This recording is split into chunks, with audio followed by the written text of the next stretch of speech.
Catholics in Action, Ideology and Influence Inside the CIA. This book confronts a question that is no longer peripheral, speculative, or dismissible. It is a question grounded in pattern, continuity, and institutional behavior. How does Catholic formation, worldview, and network cohesion operate inside modern intelligence power, particularly within the Central Intelligence Agency? Public discourse has failed to answer this question with seriousness. It oscillates between two extremes. On one side, dismissal, the claim that intelligence agencies are neutral, technocratic systems untouched by ideology or cultural formation. On the other, caricature, the idea of a centrally directed religious conspiracy issuing commands through hidden chains of authority. Both positions are inadequate, both obscure what is actually visible. Because what emerges from the historical record is neither random nor conspiratorial. It is patterned alignment. It is cohesion without formal command. It is a recurring concentration of Catholic-formed individuals, shared moral language, and compatible institutional reasoning at the highest levels of intelligence power. This book argues clearly. There is a discernible Catholic cohesion within the leadership culture of the CIA, not as a controlling hierarchy, but as a stabilizing and self-reinforcing network of shared formation, trust, and worldview. This cohesion does not operate through orders. It operates through selection, through recognition, through institutional trust. Intelligence agencies do not promote individuals randomly. They elevate those who can be relied upon under conditions of uncertainty, secrecy, and moral ambiguity. Over time, this produces elite clustering, groups of individuals who think similarly, reason similarly, and interpret power through comparable frameworks. Within the CIA, one of the most consistent and under-examined sources of that clustering has been Catholic and Jesuit-influenced formation. This is not incidental, it is functional. Catholic intellectual tradition, particularly in its Jesuit expression, emphasizes order over fragmentation authority, mediated through structure, moral reasoning, under ambiguity, discipline within hierarchy service, framed as vocation. These are not merely religious ideas. They are operational traits. They map directly onto the demands of intelligence leadership.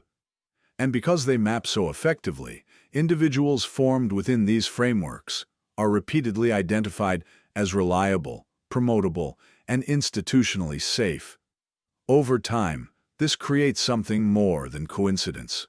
It creates cohesion, not cohesion enforced from above, but cohesion that emerges organically through shared formation and mutual recognition. This is the critical distinction. There is no evidence of Vatican command over the CIA. There is no centralized Jesuit directive governing intelligence operations. Those claims collapse under scrutiny. But it is equally false to suggest that the recurring presence of Catholic-educated leadership, shared ethical vocabulary, and aligned institutional reasoning is meaningless. It is not meaningless. It is structural. Inside intelligence systems, power is exercised through gatekeepers, those who decide what is credible, what is actionable, and what is permissible. When those gatekeepers share similar formative backgrounds, the system begins to exhibit coherent internal logic. Not because it is directed, but because it is aligned. This alignment becomes especially visible across time. Leadership transitions do not disrupt it. Policy language continues to reflect similar moral framing. Legal interpretations cluster around similar boundaries. Certain assumptions about order, legitimacy, and authority persist across administrations. This is what cohesion looks like inside a permanent institution. It does not declare itself. It reproduces itself. This book, therefore, rejects two equal and opposite errors. It rejects the claim that intelligence agencies are controlled by a hidden religious authority. And it rejects the claim that they are ideologically neutral.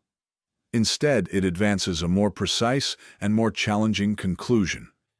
The CIA reflects a durable internal culture in which Catholic-influenced formation has repeatedly aligned with and helped stabilize the exercise of intelligence power.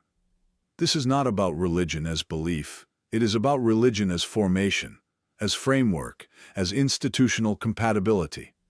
The analysis that follows traces this cohesion historically. It examines Cold War alignments, leadership patterns, educational pipelines, post-9/11 expansions of power, and the persistence of shared reasoning across decades. At each stage, the same underlying dynamic appears. Those formed within certain moral and institutional traditions are more likely to be trusted, elevated, and retained within intelligence leadership. This produces continuity. And continuity in intelligence systems is power. The implications are significant.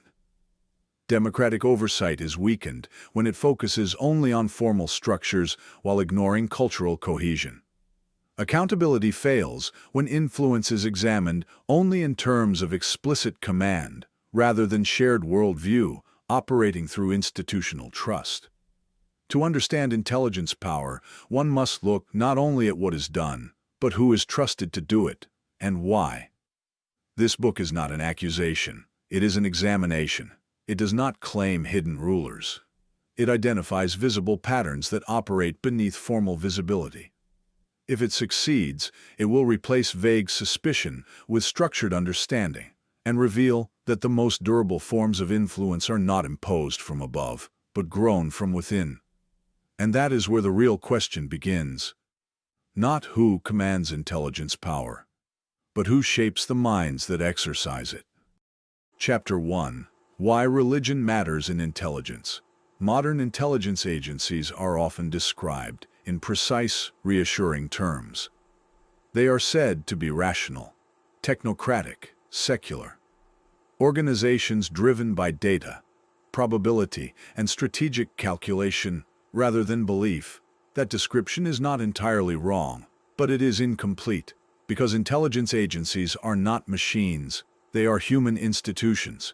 They are shaped by culture, by history, and by the individuals who operate within them. And those individuals do not leave behind their assumptions, their moral frameworks, or their formative influences when they enter secure buildings or classified systems. They bring them with them. Among those influences, religion, whether openly acknowledged or quietly embedded, has long played a role. The idea that intelligence work exists in a neutral moral vacuum does not hold up under historical scrutiny. Espionage, covert action, and influence operations routinely require decisions that sit at the edge of law and ethics. Deception, manipulation, intervention in foreign political systems, the selective use of force. These are not abstract processes. They are human choices, and those choices must be justified, not only to governments or oversight bodies, but to the individuals making them, to the institutions they serve, to the narratives that explain why such actions are necessary. Where formal law provides clarity, decisions can be procedural. But where law becomes ambiguous, something else fills the gap. That is where moral reasoning enters. And moral reasoning rarely exists in isolation from deeper belief systems. Throughout the 20th century, intelligence agencies in democratic states confronted a persistent dilemma: how to reconcile secret power with public values. During the Second World War, and even more during the Cold War, intelligence leaders did not describe their work only in strategic terms. They described it in moral terms. The struggle against fascism was framed as a fight against tyranny. The conflict with atheistic communism was framed as a defense of freedom, conscience, and human dignity. These were not merely operational categories. They were moral categories. They drew on deeper cultural inheritance, often shaped by religious traditions, even when expressed in secular language. Religion also shapes how threats are understood. Intelligence assessments are never produced in a cultural vacuum. Analysts and policymakers interpret foreign movements, ideologies, and leaders through lenses formed by education, upbringing, and institutional experience. Religious traditions, especially those with long histories of political engagement, provide frameworks for interpreting authority, obedience, dissent, and legitimacy. They influence how order is understood. They influence how disorder is recognized. They influence how loyalty and subversion are judged. In some cases, religious institutions themselves become part of the intelligence landscape. They may be viewed as stabilizing forces, or as potential sources of disruption, or as environments where influence can be exerted and information gathered. Crucially, the influence of religion inside intelligence institutions does not depend on formal belief. It often operates indirectly, through culture, through education, through habits of thought. Cultural Catholicism, Protestant moral frameworks, and secularized religious ethics can all shape how individuals think about hierarchy, discipline, sacrifice, authority, and legitimacy. These influences are often subtle, but they are persistent. Elite education plays a central role in this process. Institutions that train individuals to reason under conditions of ambiguity, to operate within structured authority, and to understand service as vocation rather than mere employment, tend to produce people well-suited to intelligence leadership. These qualities are not incidental. They are cultivated, and over time, intelligence institutions select for them. The historical record also shows that intelligence agencies have repeatedly engaged with religious actors when it served strategic objectives. Churches, missionary networks, religious charities, clerical diplomatic channels. These have provided access to regions and populations that are otherwise difficult to reach. This engagement has usually been pragmatic, not devotional. But pragmatism does not eliminate influence. When religious institutions become part of the strategic environment, their values, assumptions, and priorities inevitably shape the context in which decisions are made. Understanding religion's role in intelligence, therefore, is not about claiming hidden control. It is not about secret doctrines directing policy. It is about recognizing a more grounded reality. Intelligence agencies are social systems. They have memory, they have culture, they have continuity. They recruit from particular educational pipelines. They reward certain forms of judgment. And they internalize narratives about their purpose and their place in history. Religion, especially when embedded in elite formation and long-standing institutional relationships, has been one of the forces contributing to that continuity. This book begins from a simple premise. To understand how intelligence agencies operate, it is not enough to examine their formal mandates or their technical capabilities. It is also necessary to examine the cultural and ideological frameworks that shape their leadership. The chapters that follow explore how Catholic institutions, educational networks, and moral traditions intersected with the Central Intelligence Agency over time, not as a unified or controlling force, but as an enduring influence, subtle, persistent, and often overlooked, within the broader structure of the American intelligence system. Chapter 2: The Vatican as a Geopolitical Actor. The Holy See is often misunderstood in modern political analysis. It is frequently seen as a purely religious authority, concerned mainly with doctrine, ritual, and pastoral care. But that view misses a deeper historical reality. The Vatican is also one of the oldest continuous geopolitical institutions in the world. Its methods of statecraft were shaped long before the modern nation-state took its present form. Its power has never depended primarily on armies, industrial strength, or markets. Instead, it rests on diplomacy, global networks, and an institutional memory refined across centuries of political upheaval. Unlike a conventional state, the Holy See operates as a transnational actor. It maintains formal diplomatic relations with more than 180 countries. It participates in international organizations, and it sustains a professional diplomatic corps trained through one of the world's oldest diplomatic institutions, the Pontifical Ecclesiastical Academy. These diplomats are not temporary political appointees. They are career officials formed over many years through language training, cultural immersion, and long service in multiple regions. That continuity gives the Holy See something rare in international affairs: strategic patience. It is able to think in decades, not merely in election cycles or short-term political calculations. A major source of the Vatican's geopolitical relevance lies in its global human network.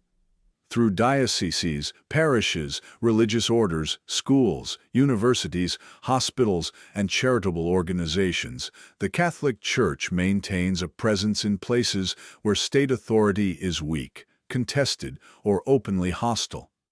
Priests, nuns, bishops, missionaries, and lay workers often remain active in authoritarian states, conflict zones, and closed societies. Because of that presence, they often develop detailed awareness of social conditions, local grievances, power relationships, and changes within communities. Historically, this has made the Church a significant source of situational awareness, even when it was not formally engaged in intelligence activity. The Vatican's long history of operating under hostile governments is especially important. From Imperial Rome to revolutionary France, from fascist regimes to communist states in Eastern Europe, the Church has repeatedly faced governments that viewed it as a rival source of authority. Survival under such conditions required adaptability. It required coded communication. It required parallel authority structures. It required informal negotiation, and it required the ability to distinguish between public posture and private strategy. These are not intelligence operations in the formal sense, but they resemble in structure many of the adaptive methods intelligence organizations themselves have had to develop. During the 20th century, these capacities became even more geopolitically significant. The rise of totalitarian systems, especially those grounded in atheistic ideology, placed the Vatican in direct conflict with powerful states. In response, the Holy See refined a posture that combined moral opposition with pragmatic engagement. It avoided becoming a conventional military actor, yet it cultivated relationships that could preserve influence, defend institutional survival, and protect religious life where possible. That balancing act demanded constant judgment.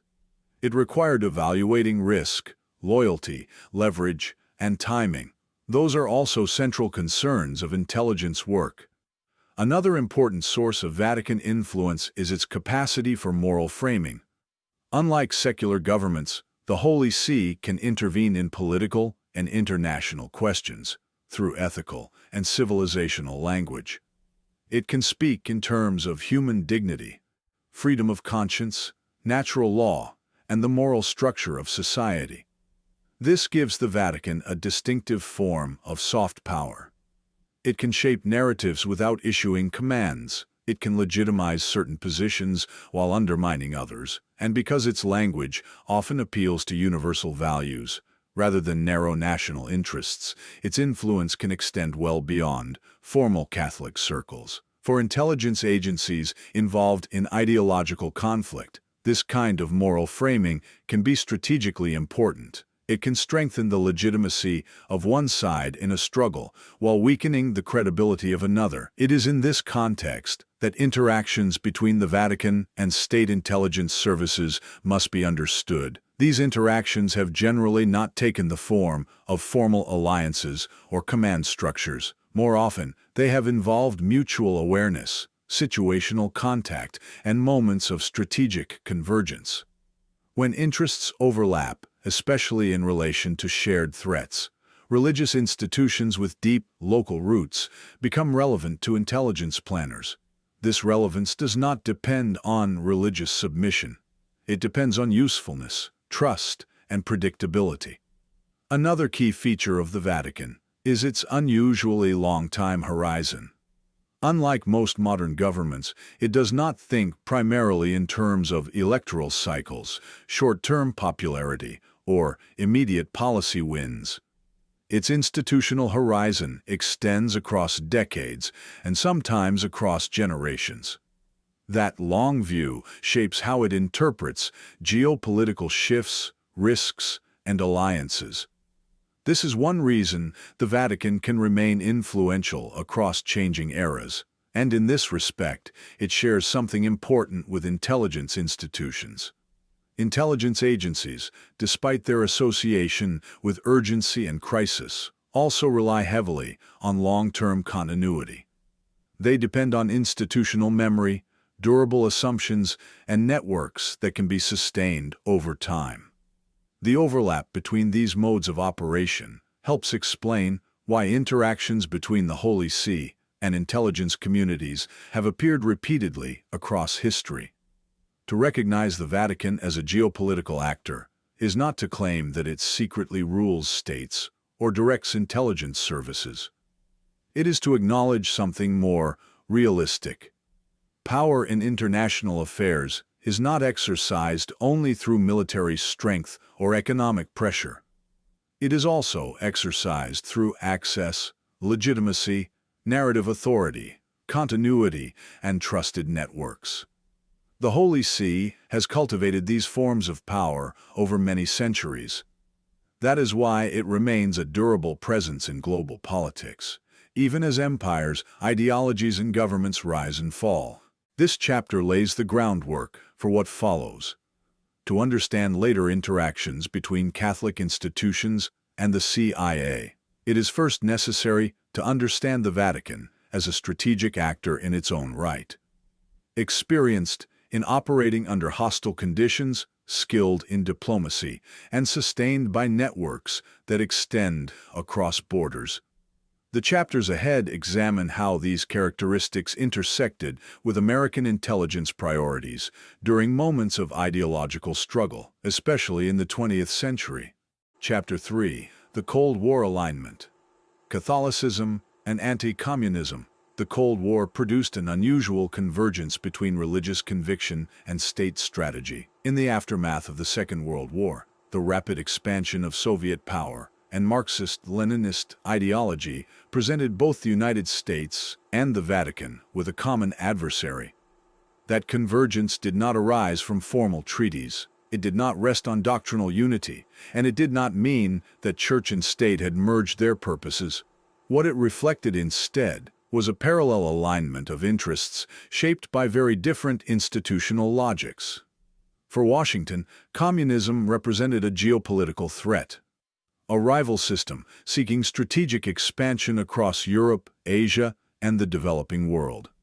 For the Holy See, communism represented something deeper and more existential, a militant ideological challenge rooted in atheism, state absolutism, and the suppression of religious life.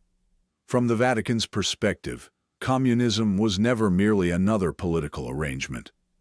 It was understood as a totalizing worldview. It sought to replace religion with materialist doctrine.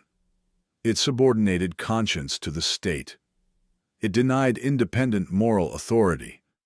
And wherever communist power became entrenched, Catholic institutions often came under severe pressure. Churches were watched. Clergy were imprisoned. Seminaries were restricted or closed. Religious education was curtailed. In parts of Eastern Europe, in China, and later in sectors of Latin America, the Church experienced communism not as an abstract theory, but as an immediate institutional and spiritual threat.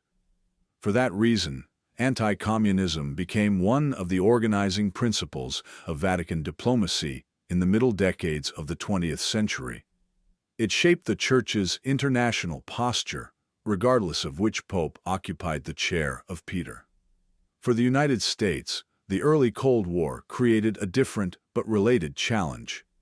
American policymakers needed a global strategy capable of containing Soviet influence without provoking direct superpower war. That led to a doctrine of containment, to the growth of covert action, and to increasing reliance on psychological warfare and political influence. In that environment, ideology mattered enormously. Military force alone was not enough. If communism was to be resisted, rival systems of legitimacy had to be strengthened. Populations had to be persuaded. Narratives had to be shaped. Social authority had to be mobilized. That made religious institutions strategically relevant. And among them, the Catholic Church held a unique place. It possessed global networks. It had organizational discipline. It had long-standing local roots in societies where governments rose and fell, and it carried anti-communist credibility that few secular institutions could match in heavily Catholic regions. The alignment that emerged between Vatican anti-communism and U.S. Cold War strategy was therefore structural rather than conspiratorial. Each side pursued its own objectives. Each acted according to its own constraints. Each maintained its own institutional independence. Yet, both benefited from outcomes that weakened communist authority. In countries such as Italy, Poland, Hungary, and later Chile and Nicaragua, Catholic actors often became powerful social counterweights to Marxist movements and communist political pressure. Their influence did not come from military force. It came from moral authority, community organization, and the capacity to mobilize people outside the control of the state. That is what made them so significant. This convergence did not require formal coordination. In fact, formal coordination would have been difficult for both sides. Intelligence agencies and religious institutions operate under very different rules. The Vatican could not openly bind itself to a military bloc without compromising its universal spiritual claims. The United States could not publicly subordinate its strategy to religious authority without violating its own political and constitutional principles. So, what emerged instead was more subtle. There was awareness of shared interests. There was selective engagement. There was pragmatic coexistence. And there was a pattern of mutual accommodation across overlapping theaters of influence. Eastern Europe provides one of the clearest examples. The Vatican worked to preserve religious identity, institutional continuity, and spiritual resilience under communist rule. It often did so through quiet diplomacy, pastoral endurance, and symbolic resistance. The United States, through intelligence and strategic policy, sought to exploit tensions within the Soviet sphere by encouraging dissent, supporting non-state actors, and weakening regime legitimacy. Where Catholic institutions kept alive social cohesion and alternative moral authority, they indirectly advanced strategic goals favorable to the United States. But they did so without becoming subordinate to American direction. This alignment became even more intense under Pope John Paul II. His election gave Vatican anti-communism a new urgency and a new symbolic force.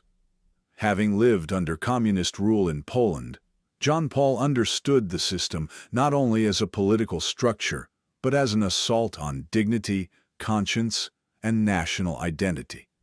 His message of human dignity, freedom of conscience, and spiritual resistance resonated powerfully across Eastern Europe. For American policymakers, these themes aligned neatly with Cold War narratives that contrasted freedom and tyranny, conscience and coercion.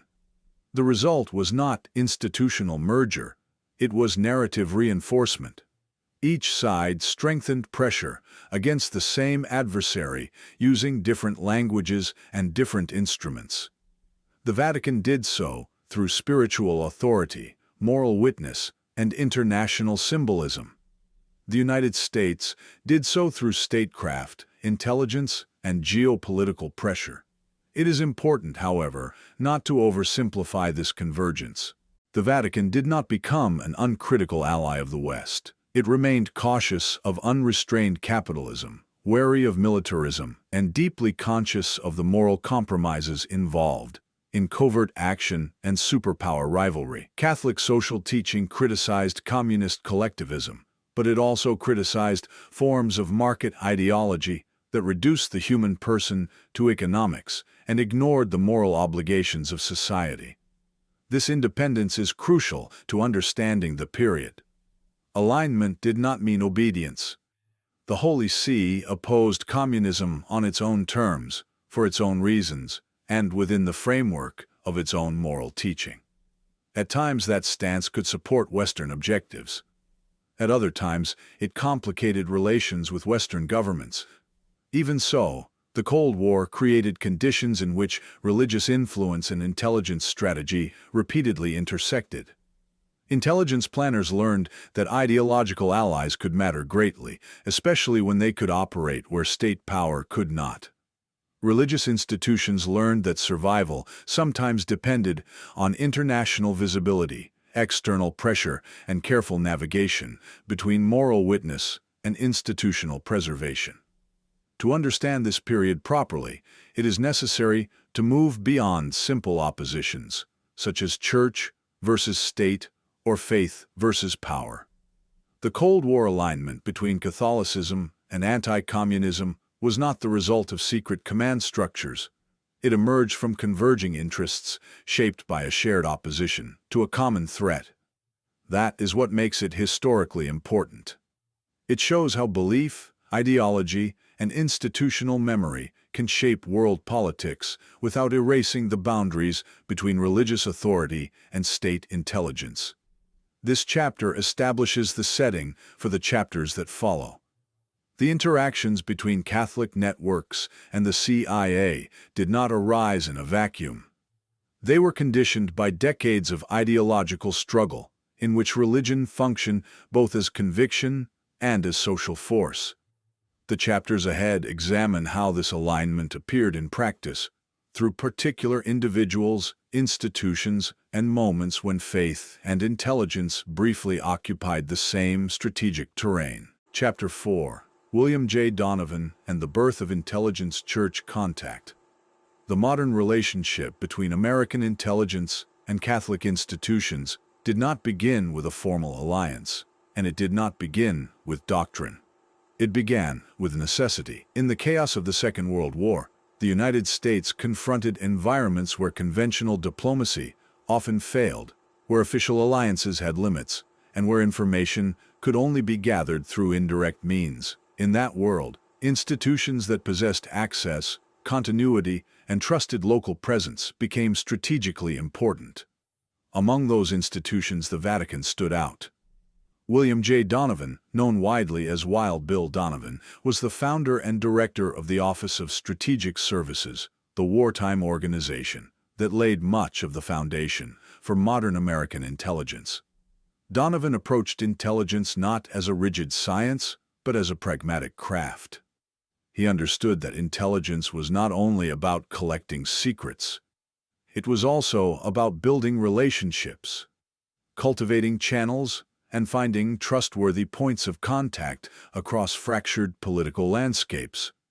That understanding mattered enormously in wartime Europe. Europe had become a patchwork of occupied territories, collaborationist governments, underground resistance networks, shifting loyalties, and rapidly changing power structures. Few institutions retained a continuous presence across those divisions. Even fewer could operate across borders while maintaining some form of recognized legitimacy. The Holy See could. As a neutral sovereign entity with global clerical reach, the Vatican occupied a unique position. Its neutrality was not simply passive detachment. Rome had become a crossroads through which diplomats, clergy, refugees, envoys, and political intermediaries moved, carrying with them fragments of information, rumors, impressions, warnings, and signals. For the OSS, this environment had obvious value.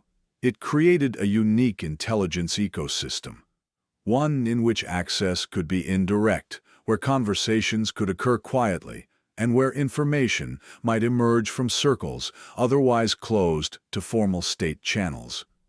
Donovan recognized this very early. His own background helped shape this outlook. He was a Catholic-educated lawyer with a broad and flexible understanding of power. He did not see institutions only in formal terms. He understood that real influence often moved through networks, through relationships, and through the durable structures that survive when governments collapse or become compromised. The Vatican, in wartime Europe, was one of those durable structures. The OSS engagement with Vatican-adjacent networks was therefore pragmatic rather than ideological. There is no evidence that this relationship involved doctrinal coordination or ecclesiastical control. The Vatican did not direct American intelligence. The OSS did not become an arm of the Church. What existed instead was more selective and more situational. There was contact. There was cooperation where interests overlapped. And there was mutual awareness. The Vatican's priorities were its own. It sought to protect the institutional survival of the Church, preserve the safety of clergy and laity, and maintain diplomatic relevance in a continent being torn apart by war. The OSS had different priorities. It sought information, access, and strategic leverage against the Axis powers. Where these interests converged, engagement became possible. Donovan's approach reflected a larger truth about intelligence work in wartime. Intelligence agencies cannot create durable networks overnight. They must work through social structures that already exist. They must identify institutions with longevity, local legitimacy, and embedded presence in contested environments. Catholic institutions possessed all of these qualities. Parishes, monasteries, schools, hospitals, and charitable organizations often remained in place, even under occupation. Clergy frequently had local trust, cultural fluency, and language skills. They were woven into communities in ways formal intelligence personnel could rarely match. That made Catholic environments strategically significant terrain. Not necessarily because they were collaborating in any formal sense, but because they were places where information flowed, where moods could be read, and where enduring local knowledge survived beneath the surface of political upheaval. The wartime contact between the OSS and Catholic networks was also strengthened by a broader convergence: opposition to totalitarianism. Fascist and Nazi systems sought to subordinate all independent authority to the state. They distrusted any institution capable of commanding moral loyalty outside the structures of political power. The Church, whatever its internal tensions or diplomatic caution, represented one such independent authority.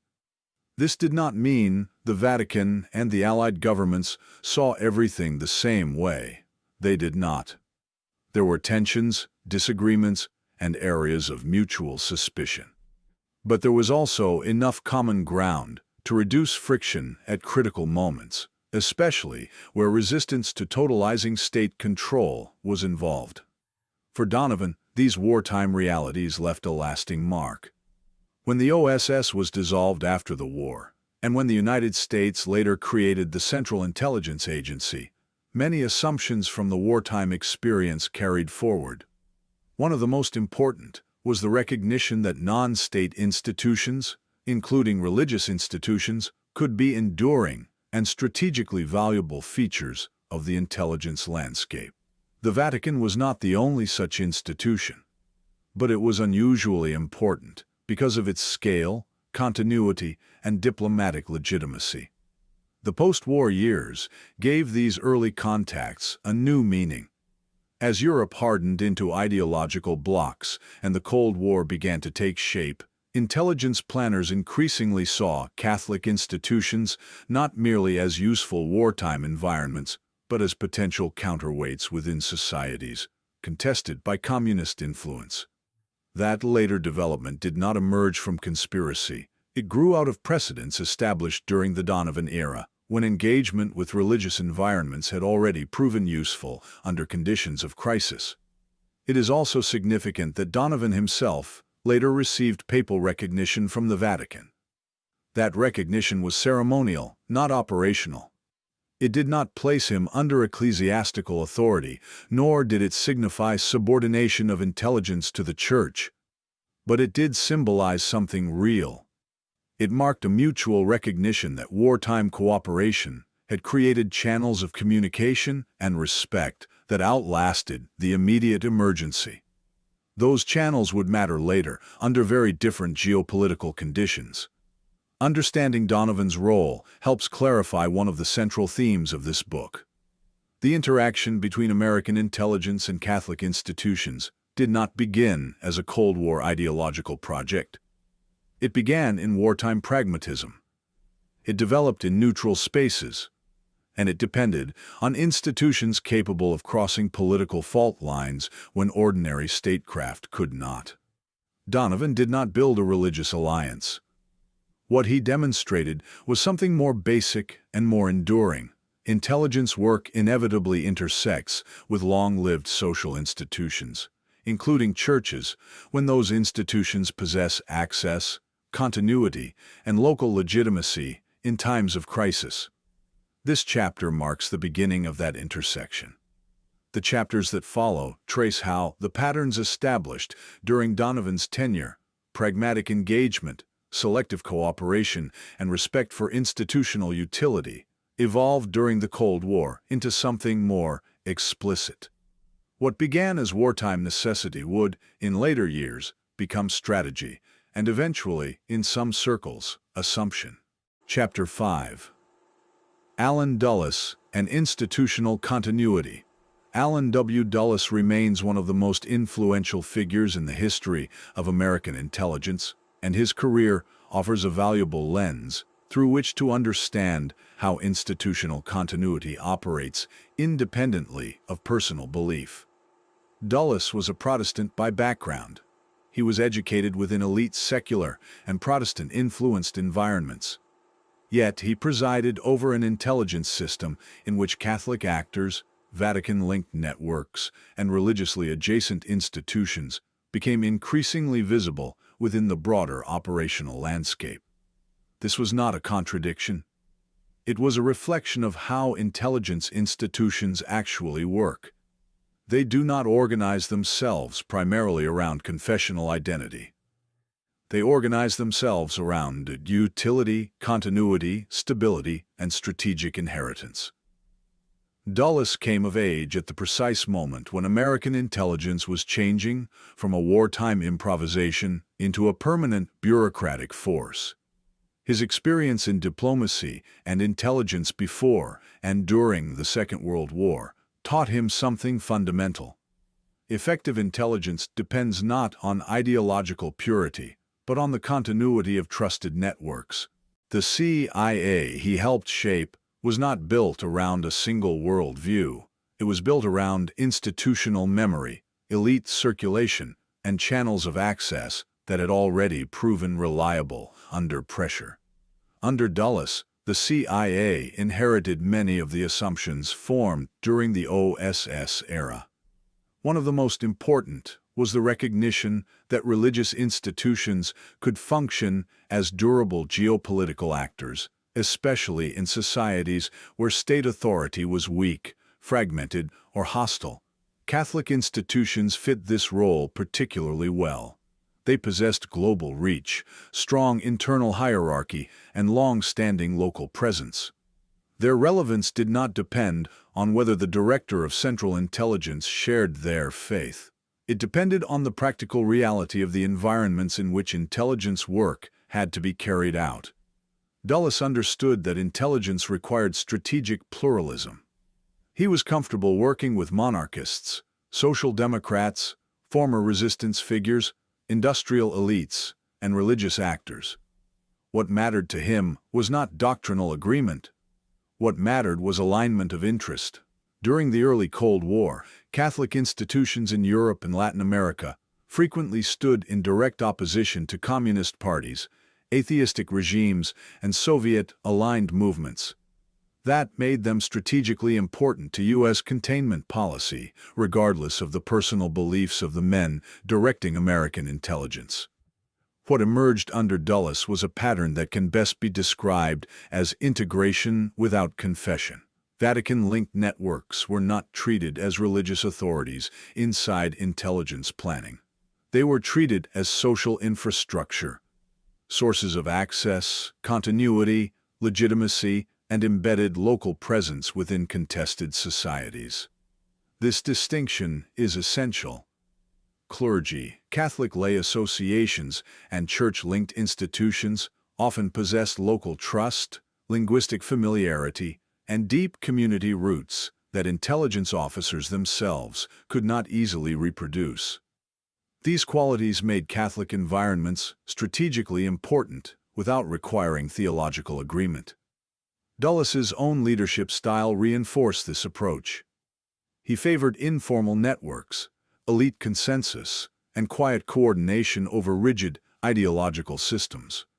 Under his tenure, intelligence culture was shaped less by doctrine than by shared assumptions about order, anti-totalitarianism, and the importance of stable authority. Those assumptions were broad enough to allow cooperation between Protestant and Catholic actors without friction and without the need for formal acknowledgement.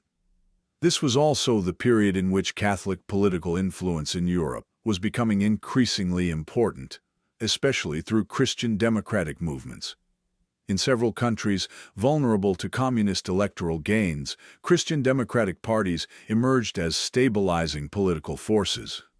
The Vatican remained institutionally independent, but its moral influence and organizational reach often reinforced outcomes favorable to U.S. strategic interests.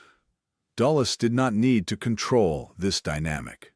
He needed to recognize it, and under his leadership, the CIA learned to accommodate this reality rather than resist it. This period illustrates a larger principle. Intelligence institutions absorb networks. They do not convert to them. Leadership changes did not erase these relationships. A Protestant director did not dismantle Catholic-adjacent channels. Later, Catholic-educated officials did not transform the agency into a religious instrument. What persisted was the deeper institutional logic. The recognition that enduring social institutions with transnational reach could not be ignored in intelligence work. The Catholic alliances visible during Dulles's tenure were therefore matters of inheritance, more than innovation. Their foundations had already been laid during wartime. The Cold War simply made them more valuable. Dulles's role was to normalize their place within a broader intelligence ecosystem, ensuring that cooperation with Vatican-linked actors remained informal, pragmatic, and always subordinate to state objectives. That continuity did not end with Dulles. The intelligence culture he helped shape outlived his tenure and adapted to new ideological struggles in the decades that followed. While the external threats changed, many of the underlying assumptions remained. The importance of networks, the value of institutional stability, and the utility of actors capable of exerting long-term influence across borders. To understand Alan Dulles is therefore to understand something larger than one man's beliefs. It is to understand how intelligence institutions preserve continuity across changing administrations, changing threats, and changing personnel. It is to see how religiously adjacent institutions can become embedded within intelligence practice without ever becoming formally acknowledged as part of it. The next chapter turns to one of the most important mechanisms through which this continuity was sustained. It examines elite education, and in particular the role of Jesuit institutions in forming intelligence leaders, not by imparting doctrine, but by cultivating habits of thought, discipline, and global awareness, especially suited to the demands of intelligence work. Chapter 6: Jesuit Education and Elite Formation. The influence of Jesuit education within American intelligence culture is best understood not through doctrine, but through formation.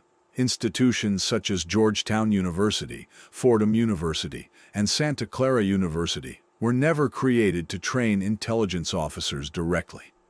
That was not their purpose. Their importance lies elsewhere. It lies in the distinctive educational model developed by the Society of Jesus, a model that places strong emphasis on discipline, hierarchy, ethical reasoning, and a broad international outlook. These qualities align closely with the demands of intelligence leadership. To understand why, it is necessary to begin with the historical origins of Jesuit education itself. The Jesuit order was born during an age of upheaval.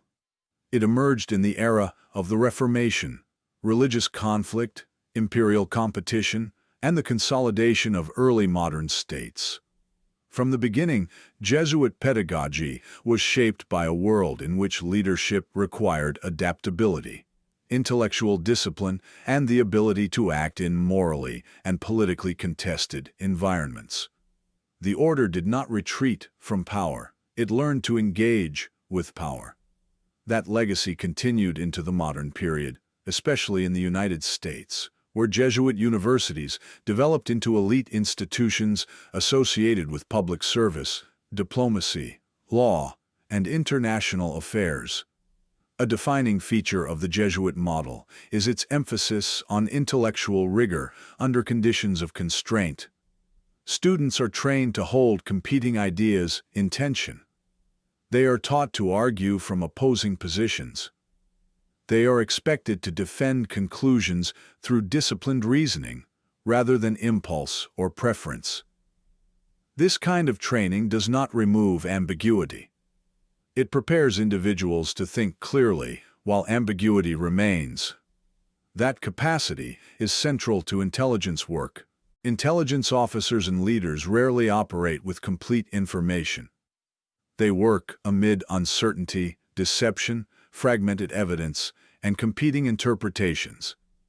Sound judgment in such an environment requires the ability to weigh possibilities carefully, to resist premature certainty, and to reason under pressure. Jesuit pedagogy is well suited to that task. Another core feature of Jesuit education is the acceptance of hierarchy and authority without intellectual passivity. Jesuit institutions teach students how to function inside structured systems. They emphasize discipline and respect for authority, but they do not generally encourage thoughtless submission. Instead, they prepare individuals to operate effectively within layered organizations while preserving the capacity for independent judgment. This is a crucial balance in intelligence institutions. Intelligence agencies depend on hierarchy. Chains of command matter, procedure matters, authority matters. Yet, officers are also required to make autonomous decisions, often under stress, often with limited guidance, and sometimes in morally fraught conditions. Jesuit education familiarizes future leaders with this tension. It does not shield them from the reality that authority and judgment must coexist. Ethical formation is equally important. Jesuit education places sustained emphasis on moral reasoning, particularly in situations involving trade-offs, competing goods, unintended harm, and difficult consequences. Rather than offering simplistic answers, the tradition encourages disciplined reflection on means and ends, intention and effect, obligation and responsibility.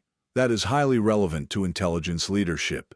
In intelligence work, the question is often not whether a decision is morally pure. It is whether it can be justified within a larger strategic and ethical framework. Leaders must weigh harm against necessity, secrecy against accountability, and prudence against action. Jesuit formation does not eliminate those dilemmas. It trains individuals to confront them seriously. The Jesuit commitment to a global outlook also deserves attention. From the earliest history of the order, Jesuits placed great value on language, cultural understanding, and engagement beyond national borders. They were missionaries, teachers, diplomats, and observers in a world increasingly shaped by global encounters. That orientation remains visible in modern Jesuit universities.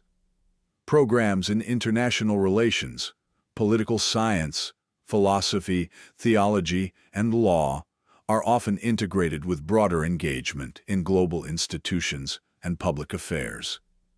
Students are encouraged to think beyond local or national frames. They are taught to see power as something that moves across borders, through culture, through institutions, and through competing worldviews. That perspective is essential to intelligence work in an interconnected world.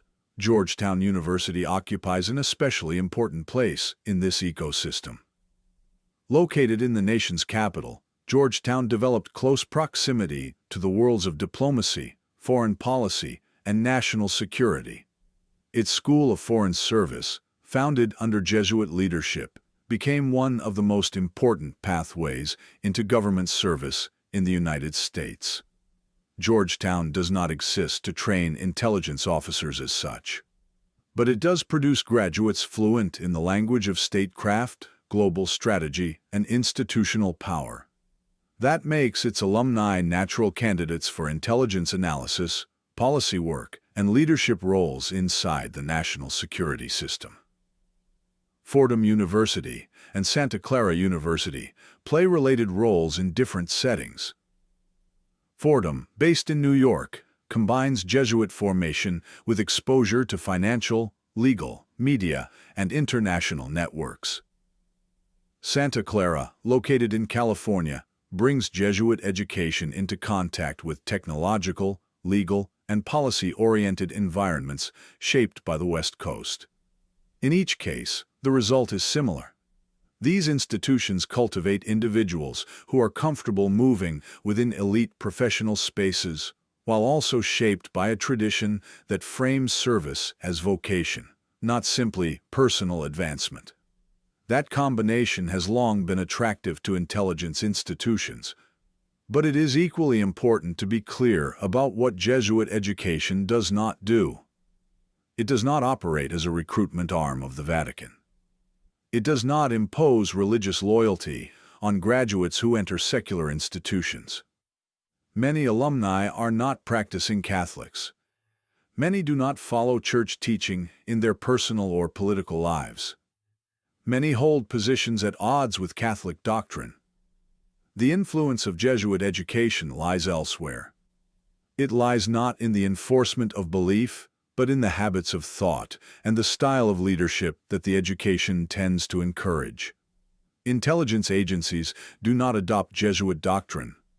They benefit from individuals who have been Intelligence institutions seek individuals who can manage complexity, work within opacity, exercise authority responsibly, and remain functional under pressure.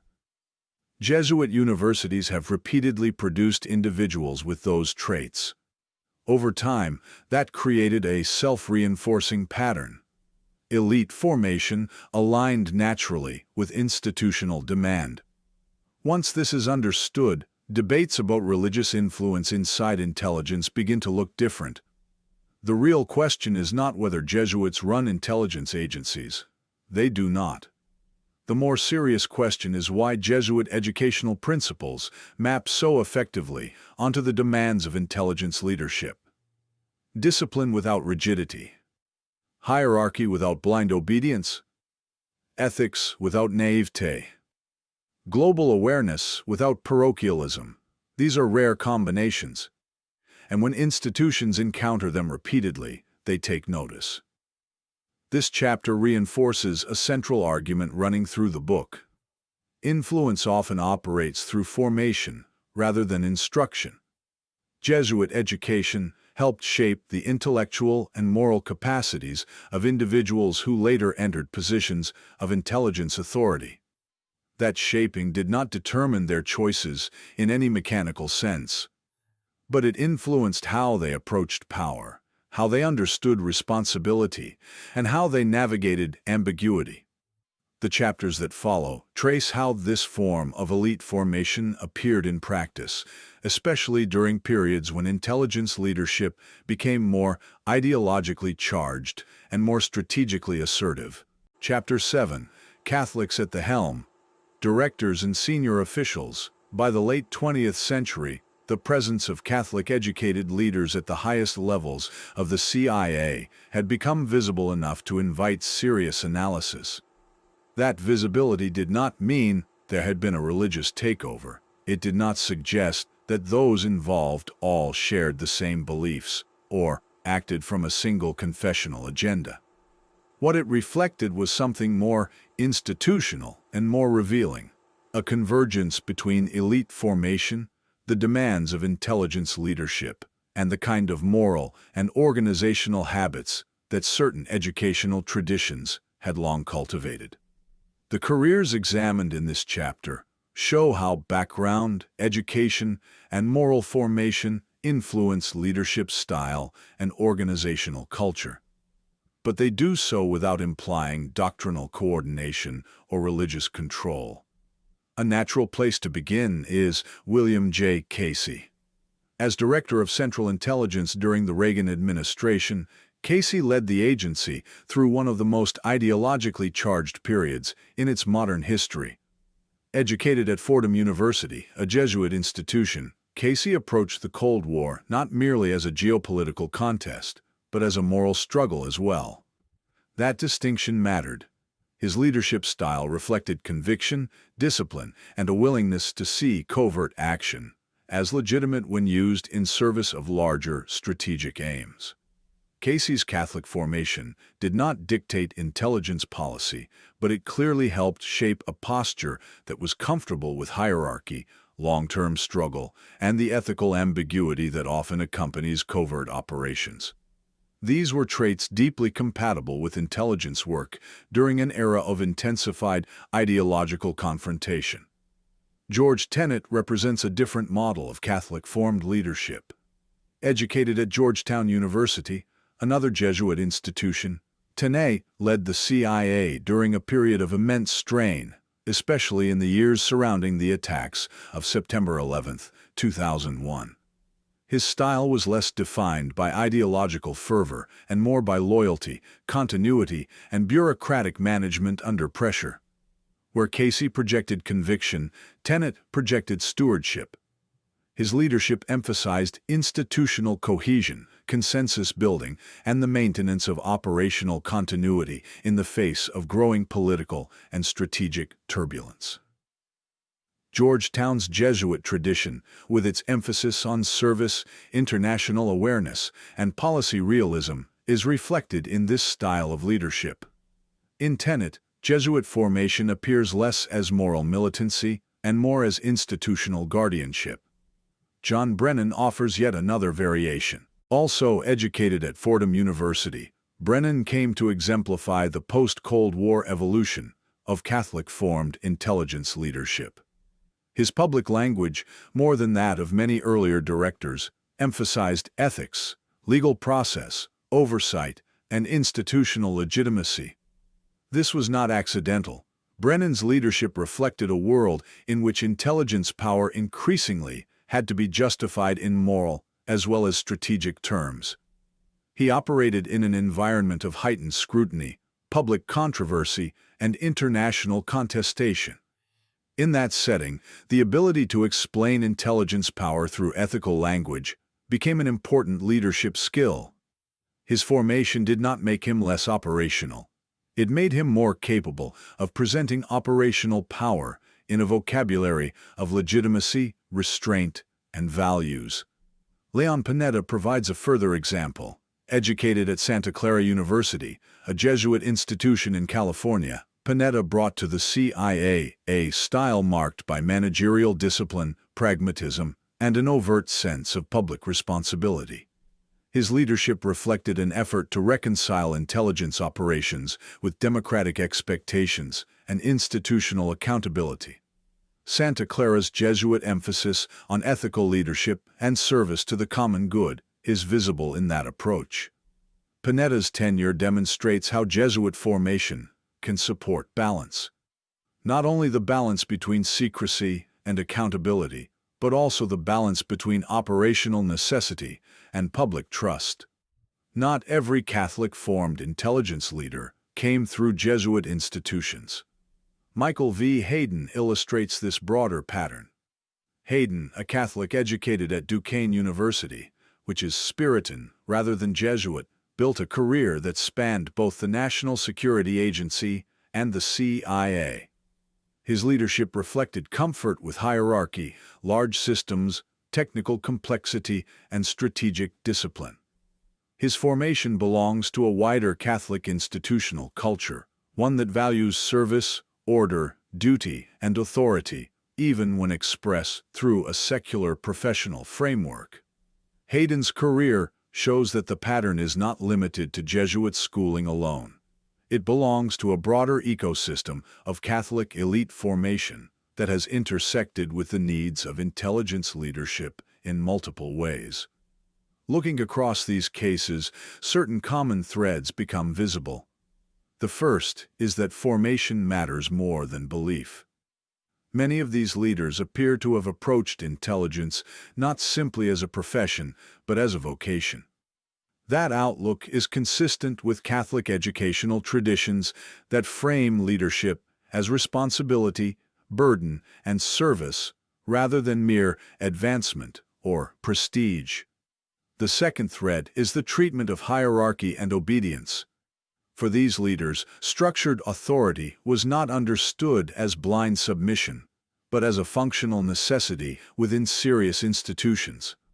Catholic and Jesuit education often prepares individuals to work within systems of authority while retaining the capacity for judgment, prudence, and internal discipline.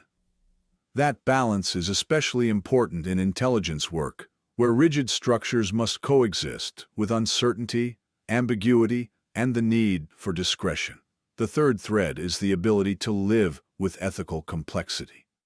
Intelligence work rarely presents simple moral choices. It requires decisions under pressure, often with incomplete information, imperfect alternatives, and the possibility of grave, unintended consequences. Catholic and Jesuit formation has long emphasized discernment. The weighing of competing goods, the recognition of unavoidable imperfection, and the need to act responsibly, even when no option is morally pure. That habit of thought aligns closely with the realities of covert action, counterintelligence, and strategic risk management.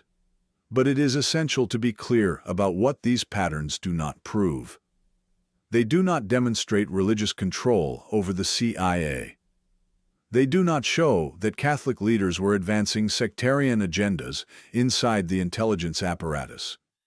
The agency remained part of the state. Its decisions were still framed by executive authority, national security policy, legal structures, and bureaucratic process. What these patterns reveal is something more restrained, yet still important. They reveal institutional affinity. Over time, intelligence organizations repeatedly elevated leaders whose formation aligned with the demands of secrecy, authority, ethical tension, and global engagement. These were not necessarily chosen because they were Catholic. They were chosen because their formation had prepared them for a style of leadership that fit the institutional environment. In that sense, the prominence of Catholic and Jesuit-educated leaders reflects selection rather than coordination. It reflects the way intelligence institutions identify and promote individuals whose educational and moral formation makes them effective under conditions of uncertainty, pressure, and strategic ambiguity. Jesuit and Catholic universities have repeatedly produced such individuals. The result is not a hidden religious network. It is a visible pattern. And it deserves attention precisely because it operates in plain sight rather than in secret. This chapter places Catholic-formed intelligence leadership within that larger institutional context. The next chapter turns to the moment when these dynamics became most visible, at the highest levels of power.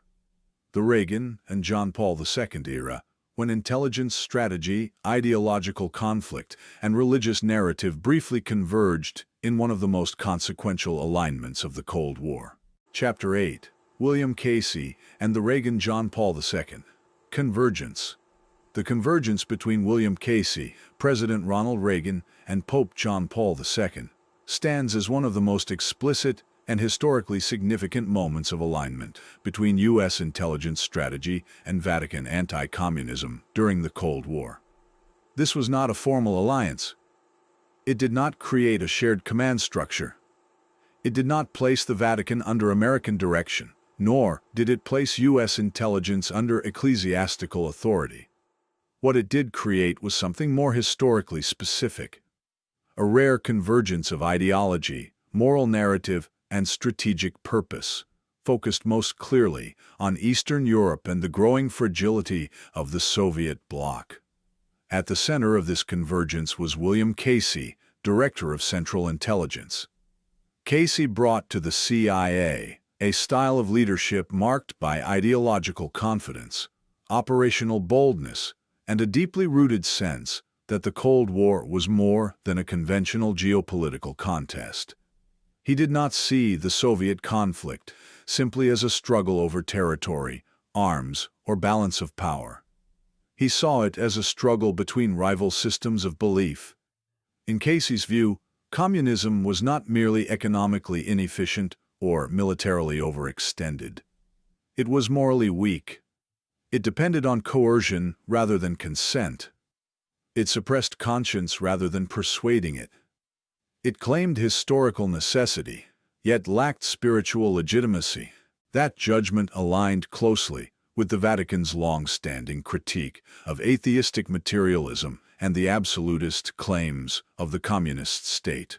Ronald Reagan spoke in similar moral terms. His rhetoric framed the Soviet Union not simply as a dangerous rival, but as an evil empire.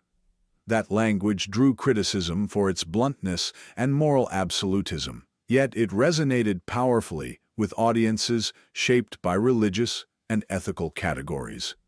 Reagan's worldview did not emerge from Catholic theology, but it converged with Catholic anti-communism at the level of moral narrative.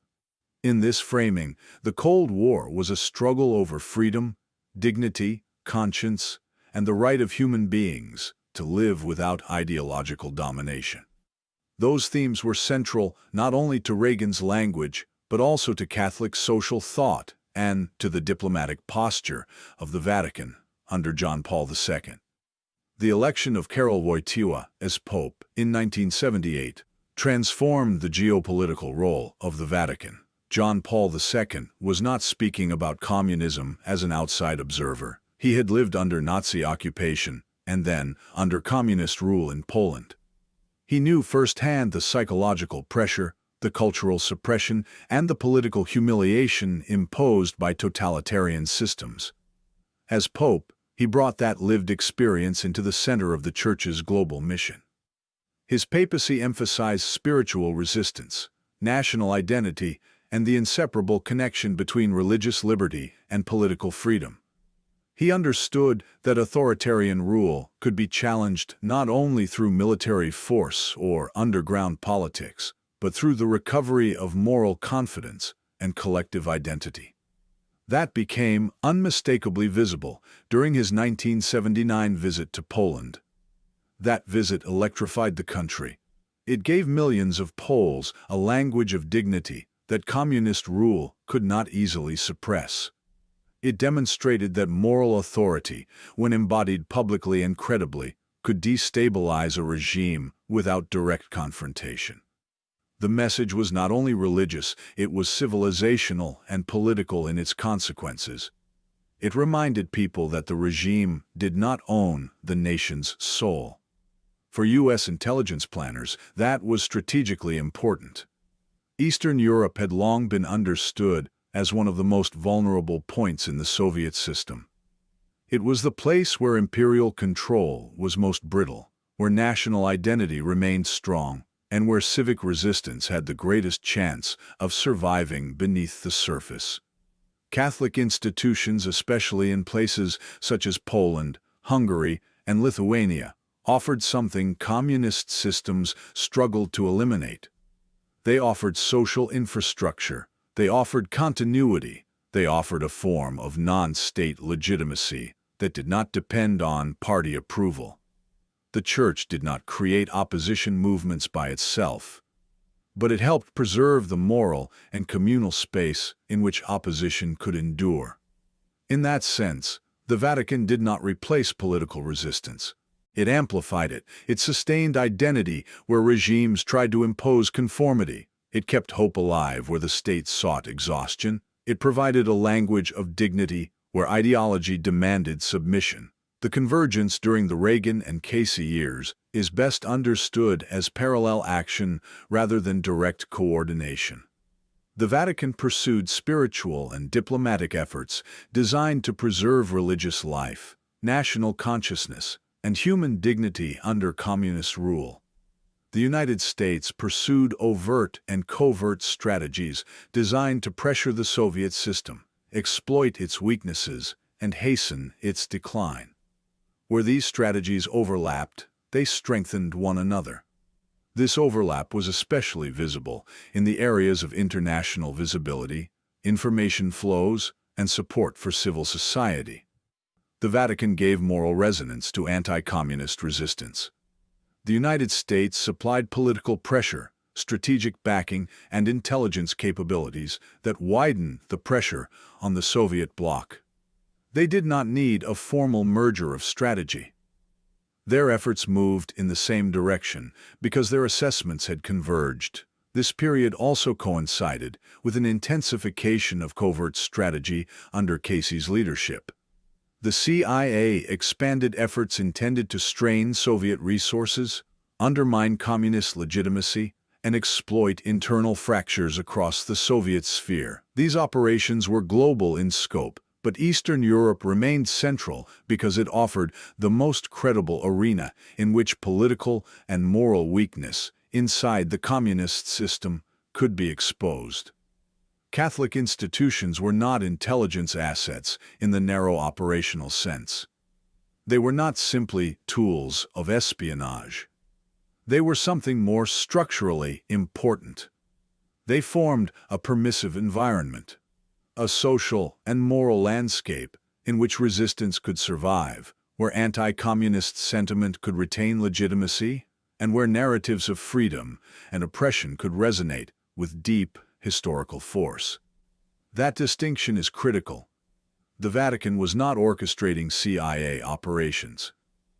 The CIA was not directing the spiritual mission of the Church.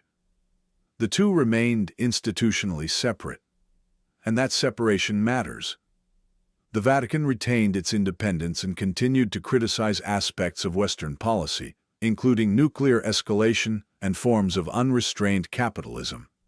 It did not become an arm of American power. Likewise, U.S. intelligence did not defer to ecclesiastical authority or place religious actors above state objectives.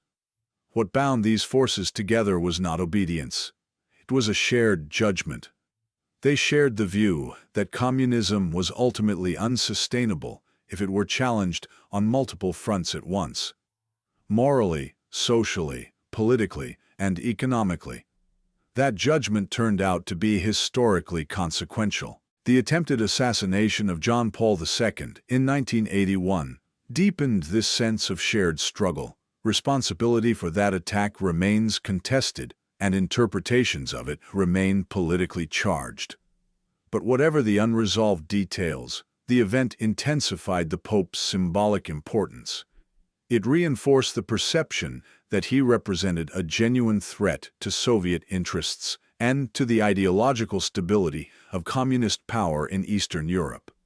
For Reagan and Casey, the attempted assassination underscored the seriousness of the conflict. It sharpened the sense that the ideological struggle was real, and that non-military forms of pressure could be powerful precisely because they threatened the moral foundations of the regime. By the middle of the 1980s, the effects of this convergence were becoming increasingly visible. Communist governments faced weakening legitimacy. Civic organization was growing. The official ideological language of the regimes was losing credibility. The gap between state power and public belief was widening. The Vatican alone did not cause this, nor did U.S. intelligence alone. But together, through parallel pressure, mutually reinforcing narratives, and institutional persistence, They contributed to conditions the Soviet system could not withstand forever. This moment stands as the high-water mark of convergence between Vatican influence and U.S. intelligence strategy. It was made possible by a unique combination of personalities, historical timing, and ideological clarity.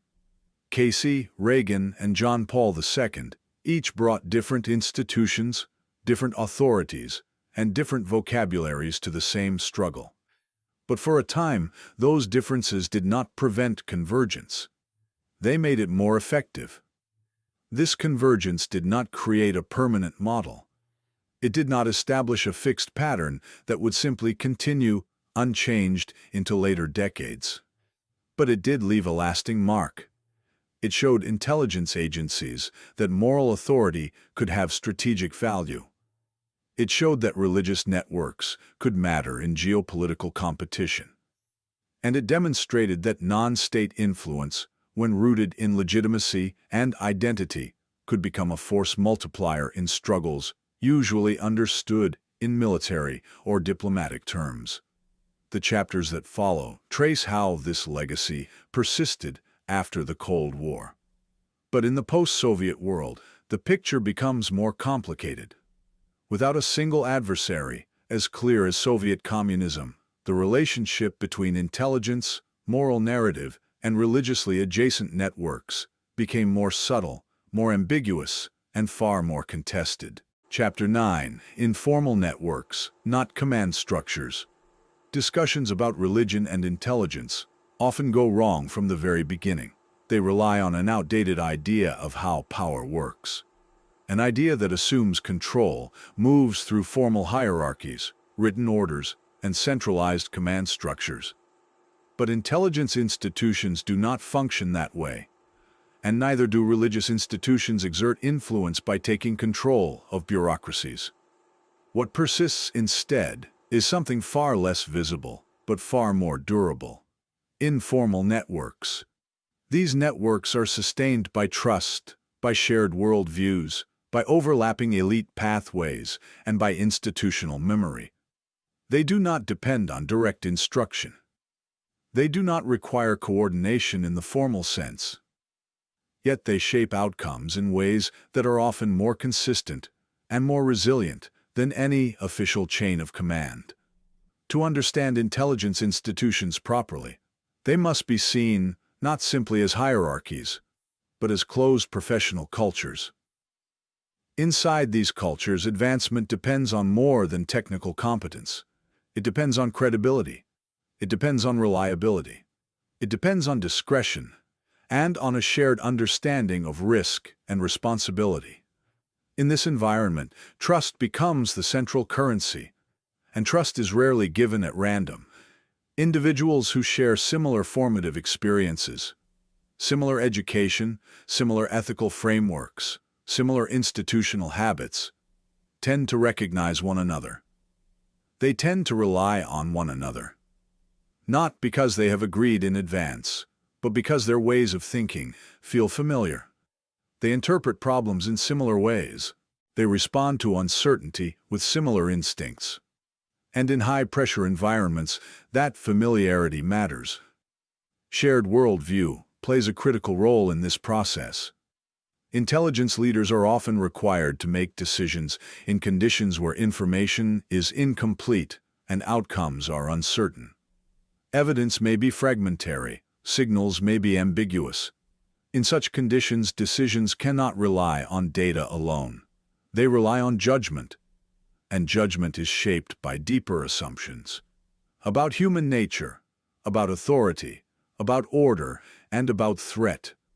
Where leaders share similar forms of education or cultural formation, their judgments tend to converge. Not because they have coordinated their views, but because they are reasoning from similar premises. This convergence can create the appearance of alignment, even where no direct coordination exists.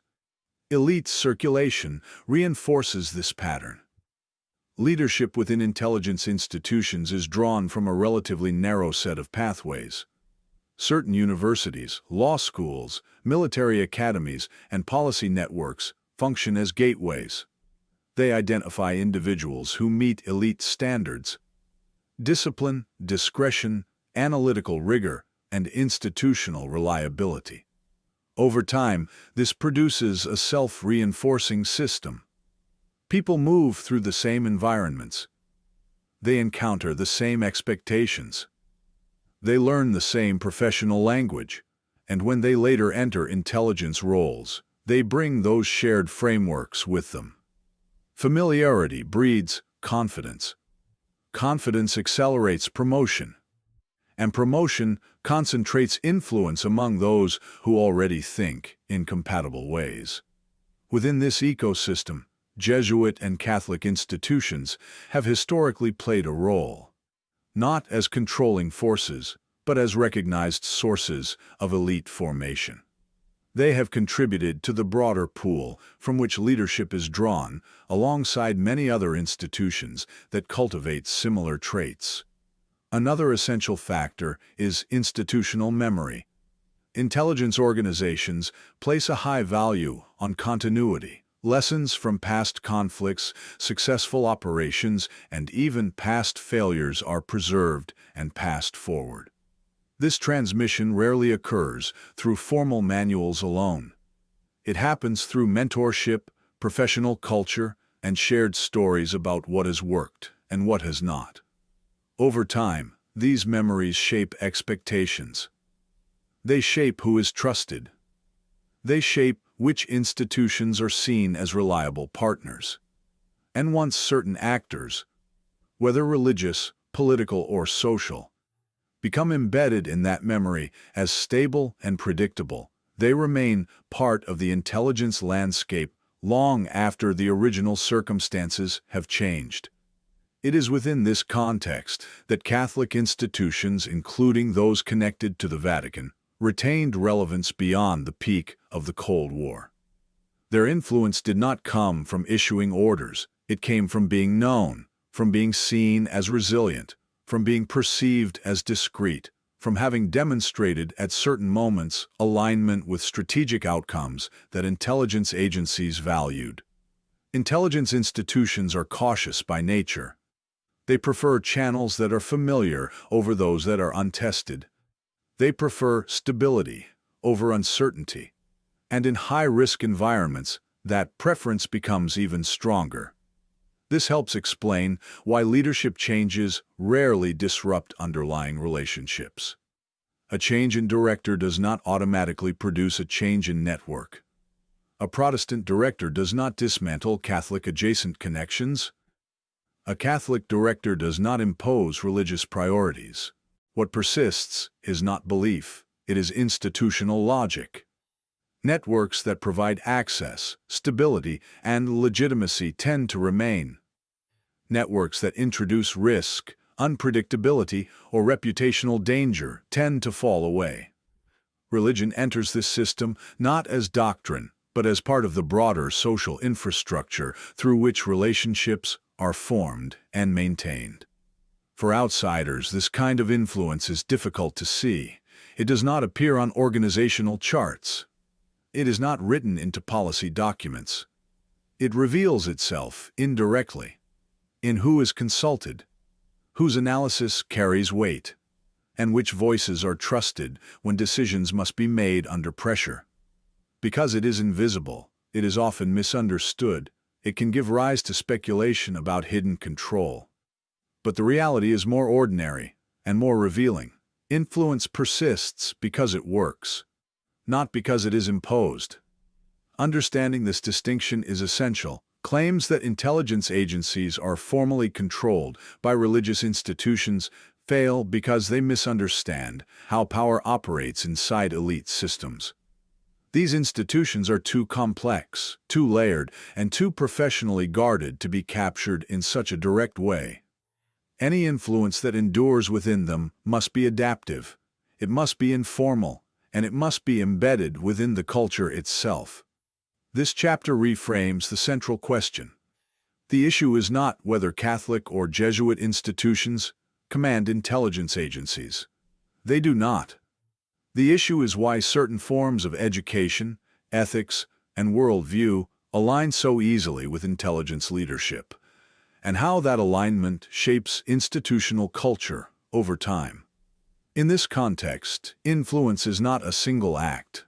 It is a condition. The next chapter turns to a concept often used to describe this kind of enduring influence, the deep state. It examines what that term actually means within intelligence studies, why it persists in public debate, and how it differs from the kinds of conspiracy narratives that often obscure more than they explain. Chapter 10. The Deep State. Question revisited. The phrase deep state has become a permanent part of modern political language because it describes something many people believe they can see, even if they cannot always define it precisely. Across changes in government, across elections, and across shifting public rhetoric, certain outcomes in national security and intelligence appear remarkably stable. They seem insulated from public pressure, resistant to democratic change, and largely untouched by the rise and fall of individual administrations. That persistent impression is why the term survives. It is often misused, it is often exaggerated. But its misuse does not mean the underlying reality can simply be dismissed. The real question is not whether some form of deep state exists. The real question is what kind of power it represents, and how that power actually operates. In the study of intelligence, the most useful definition is not a secret cabal ruling from the shadows. It is something more grounded, and in many ways, more serious. A deep state is the enduring power of permanent security institutions. It is exercised through classified capabilities, institutional memory, and control over critical decision pathways. Intelligence agencies are among the clearest examples of this kind of permanence. Their missions continue across political cycles. Their resources remain. Their habits of thinking endure. Their professional norms are passed from one generation of officials to the next. While elected leaders come and go, these institutions remain in place. That continuity gives them strategic stability. But it also gives them influence far beyond any single administration. Still, this persistence does not run on its own. It is not an automatic machine, it is maintained by people. Within permanent institutions there are always individuals who occupy decisive points of control. These people operate in legal offices, analytic review structures, operational chains, and judicial or quasi-judicial interfaces. They decide what information moves upward. They shape how law is interpreted. They authorize certain actions, delay others, and help define what counts as acceptable disagreement. These are the gatekeepers. They do not usually govern through open command. They do not need to. Their power works through selection, framing, and trust within the institution. They influence what is considered credible, what is treated as urgent, and what is quietly pushed aside. Over time, this creates a form of entrenched power that is not merely structural, it is humanly maintained. This is where much public confusion begins. The term deep state is often distorted into a caricature. In that caricature, intelligence institutions are imagined as a unified secret government, controlled by a single hidden group, issuing coordinated commands. That picture is too simplistic. It does not accurately describe how these institutions operate. But the opposite error is just as misleading. It is equally false to imagine intelligence agencies as neutral machines with no internal culture, no enduring assumptions, and no long-term continuity of outlook. Institutions do not remain stable by accident. They remain stable because cultures of continuity are reproduced from within. Gatekeepers tend to elevate those who share similar assumptions about authority, legality, risk, order, and responsibility. What emerges is not conspiracy in the dramatic sense. It is convergence. It is an ideological alignment, reinforced by position, promotion, and institutional trust. A major source of confusion lies in the difference between power and control. Intelligence agencies possess immense power. They control information that others do not see. They operate behind secrecy. They shape agendas by determining what problems are emphasized and what risks are foregrounded. Yet possessing that kind of power does not mean possessing absolute control over policy. Presidents, lawmakers, courts, and other agencies still matter.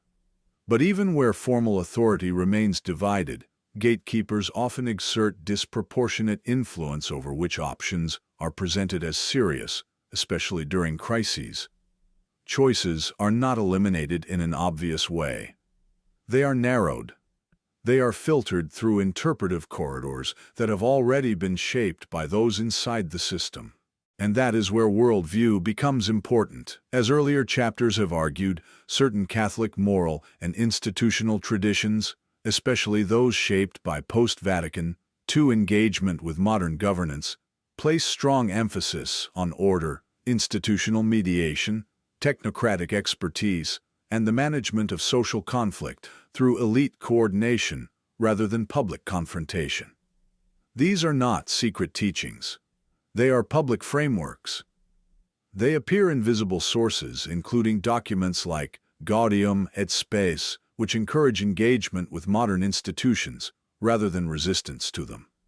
Inside intelligence and security bureaucracies, that kind of worldview can fit quite comfortably. Individuals formed within such traditions often speak a moral and managerial language that closely resembles the language of national security institutions. They emphasize legitimacy through expertise. They value stability through continuity. They understand authority as something exercised for the common good, as interpreted by institutional guardians. This does not mean religious command.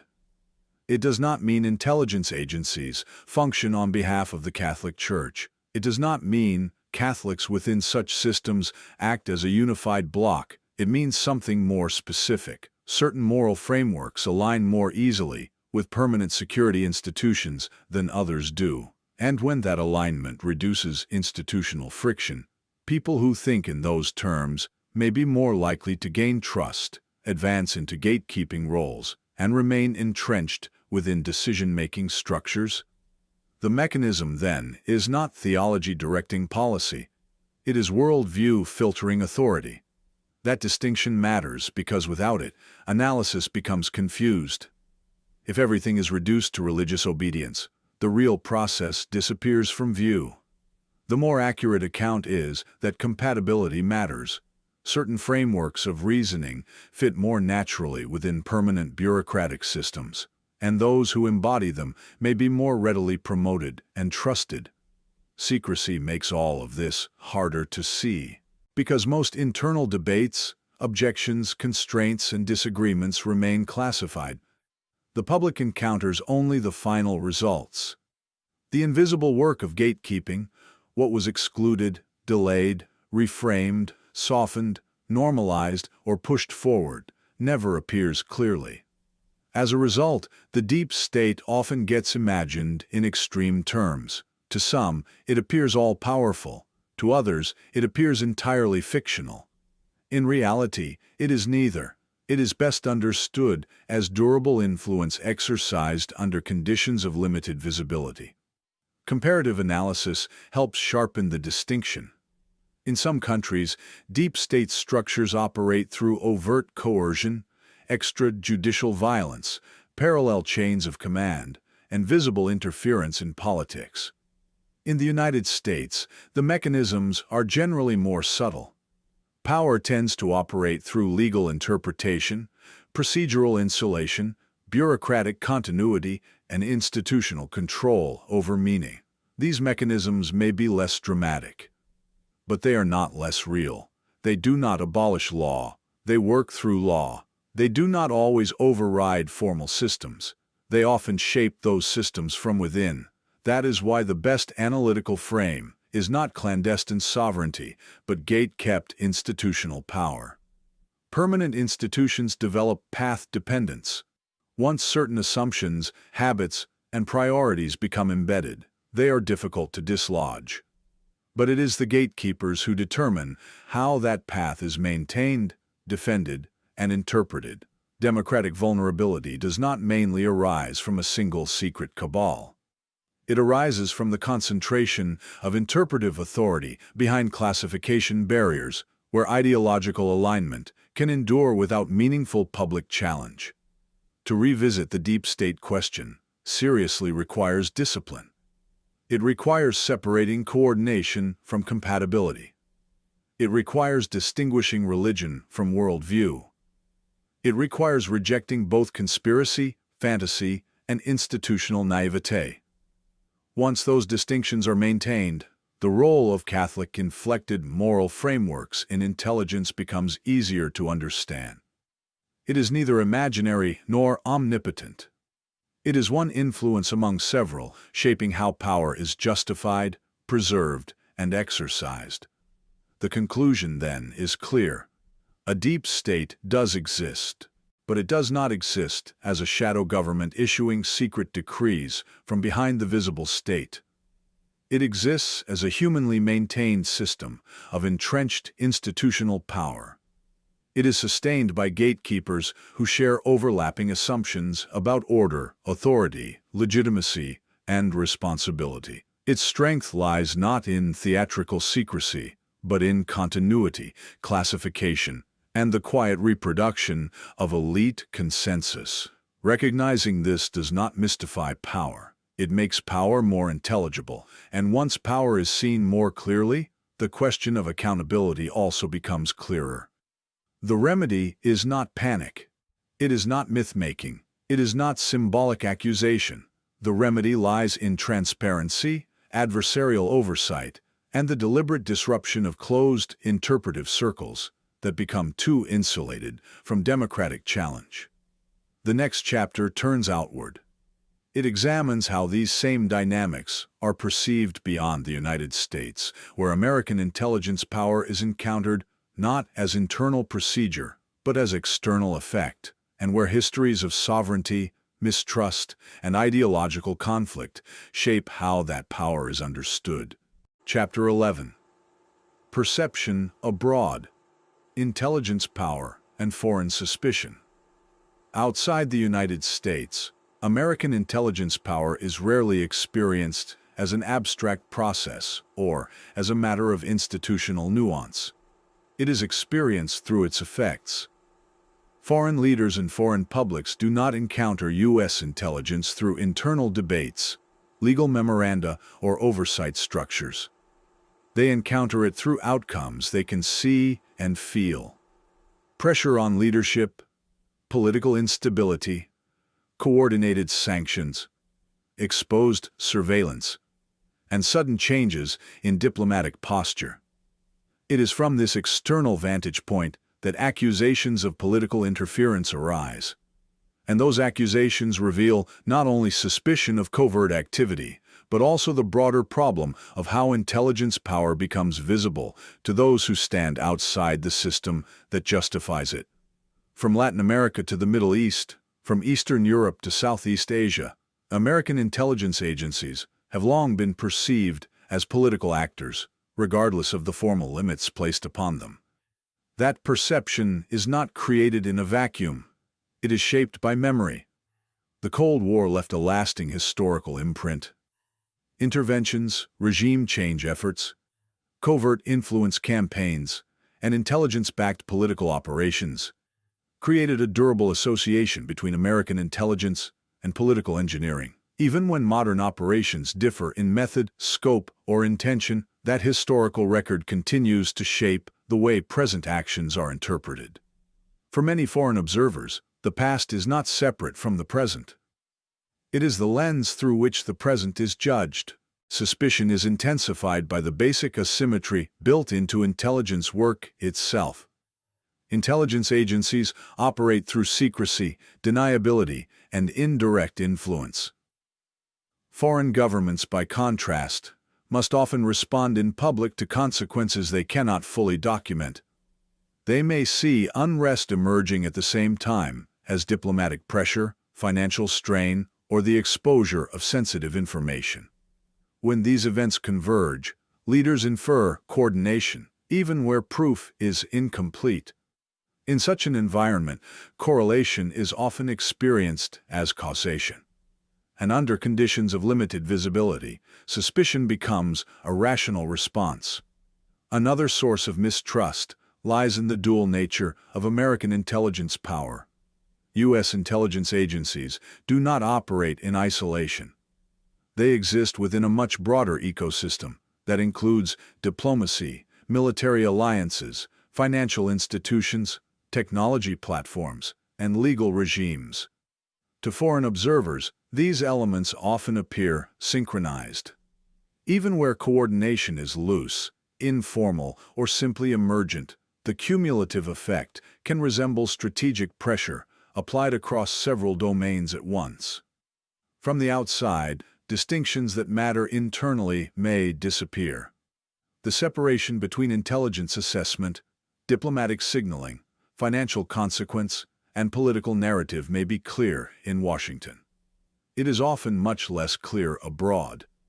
This perception is reinforced by gatekeeping. Decisions about intelligence assessments, threat labels, sanctions eligibility, and alliance credibility tend to pass through a relatively narrow set of institutional actors. When those decisions repeatedly align against particular leaders, governments, or movements, foreign states often perceive deliberate targeting, whether or not such targeting was formally planned at the outset. From inside the system, this may look like selection. From outside the system, it can look like conspiracy. And that distinction is rarely visible to those on the receiving end. Accusations of interference are also shaped by different understandings of sovereignty. In many countries, intelligence agencies are openly political instruments. They are directly subordinate to executive power and are routinely involved in internal struggles for control. Leaders formed within such systems naturally assume that American intelligence works the same way. When U.S. officials deny political intent, those denials are often treated as implausible, not always because they are false, but because they conflict with the accuser's own experience of how intelligence power normally functions. Ideology complicates the picture further. American intelligence agencies operate within a framework that often links security, democratic legitimacy, and global order. Actions taken within this framework may be understood internally as stabilizing, defensive, or necessary. Monitoring elections, countering disinformation, or supporting allied institutions can all be presented as efforts to preserve procedural order and protect democratic norms. But abroad, the same actions may be understood very differently. They may be experienced as norm enforcement, political coercion, or selective intervention, especially when they weaken incumbents, empower opposition narratives, or disrupt established power arrangements. What appears inside the United States as principled defense may appear outside it as ideological management. There is another paradox at work here. Foreign accusations often intensify, not when intelligence power is most visible, but when it is least visible. The absence of overt intervention creates interpretive space. Into that space flow rumors, partial disclosures, historical analogies, and political suspicion. Secrecy does not simply protect intelligence work. It also generates mistrust. When agencies cannot explain their conduct without risking sources and methods, foreign audiences are left to infer motive from effect alone. In that setting, silence is not neutral. Silence becomes part of the narrative. This produces a deep paradox of modern intelligence power. The more restrained and indirect intelligence influence becomes, the more difficult it can be to distinguish from manipulation. At the same time, when influence is overt, through declared sanctions, public designations, or open diplomatic pressure, it becomes easier to place in context, challenge, and contest. Opacity reduces operational footprint, but it often increases political suspicion. Not all accusations, of course, are inventions. Intelligence agencies do engage in political influence in a broad sense, particularly where instability threatens strategic interests. The real question is not whether influence exists. The real question is how that influence is perceived, how it is interpreted, and how it is narrated by those who experience its effects.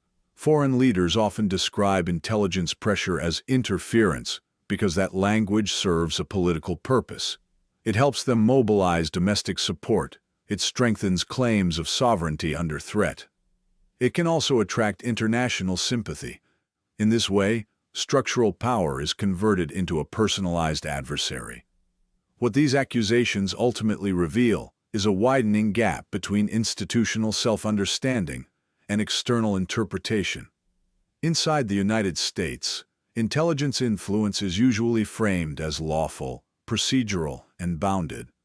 It is explained through mandates, authorizations, and bureaucratic process. Outside the United States, the same power is often experienced as selective, persistent, and asymmetrical. The deep state, as perceived abroad, is not an academic theory. It is a felt experience of leverage exercised from beyond national borders through institutions that appear powerful, durable, and only partially accountable. Understanding this gap is essential.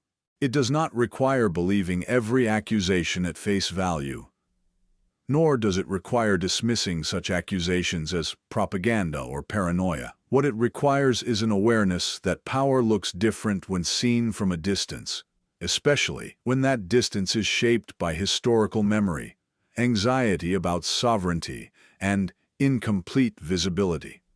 From that perspective, foreign suspicion is not merely a reaction to intelligence action. It is also a commentary on how modern intelligence power appears when stripped of its internal explanations. This chapter completes that line of analysis. The deep state, as experienced abroad, is not defined by secret commands or by religious allegiance. It is defined by durable influence exercised through opaque mechanisms. Foreign accusations, whether accurate, exaggerated, or mixed with political theater, still illuminate something important. They reveal the external consequences of gate-kept power operating within a global system marked by unequal transparency. And they remind us of something fundamental. No matter how intelligence power is justified internally, those who feel its effects will almost always interpret it politically. Chapter 12. John Brennan, Ideology and the Post-Cold War? CIA. The end of the Cold War forced the Central Intelligence Agency into a period of redefinition. For decades, the CIA had operated in a world structured by bipolar confrontation, where the Soviet Union provided a clear, strategic reference point. When that world ended, the agency faced a new question. What was its purpose in an international system no longer organized around a single, overriding rivalry? It was in this transitional environment that John Brennan emerged as a defining figure. His career and leadership came to symbolize a broader shift inside the CIA, a movement toward what might be called normative intelligence. This was an intelligence posture concerned not only with traditional security threats, but also with values, legitimacy, and the maintenance of global order. Under this model, intelligence was no longer simply about gathering secrets and countering enemies. It increasingly became involved in shaping how threats were understood within a moral and political framework. Internationally, Brennan came to represent a CIA that spoke in the language of ethics, legality, and institutional responsibility, even as it exercised unprecedented informational and operational reach. Public discussion has often noted Brennan's Jesuit education.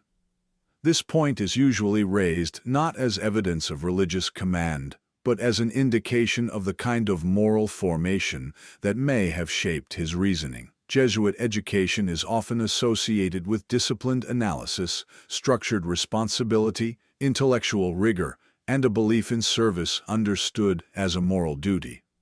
It also places emphasis on reconciling means and ends under conditions of uncertainty. When translated into intelligence leadership, these traits can foster confidence in institutional judgment, comfort with difficult trade-offs, and a conviction that authority may be exercised responsibly when guided by a coherent ethical framework. Within the CIA, Brennan became associated with a managerial style that placed strong emphasis on process legitimacy, legal justification, and interagency coordination. This approach reflected the changing reality of the post-Cold War era. Intelligence power was no longer confined to hidden operations in distant theaters. It was increasingly active in spaces adjacent to public life. Counterterrorism, cyber operations, financial surveillance, and information environments.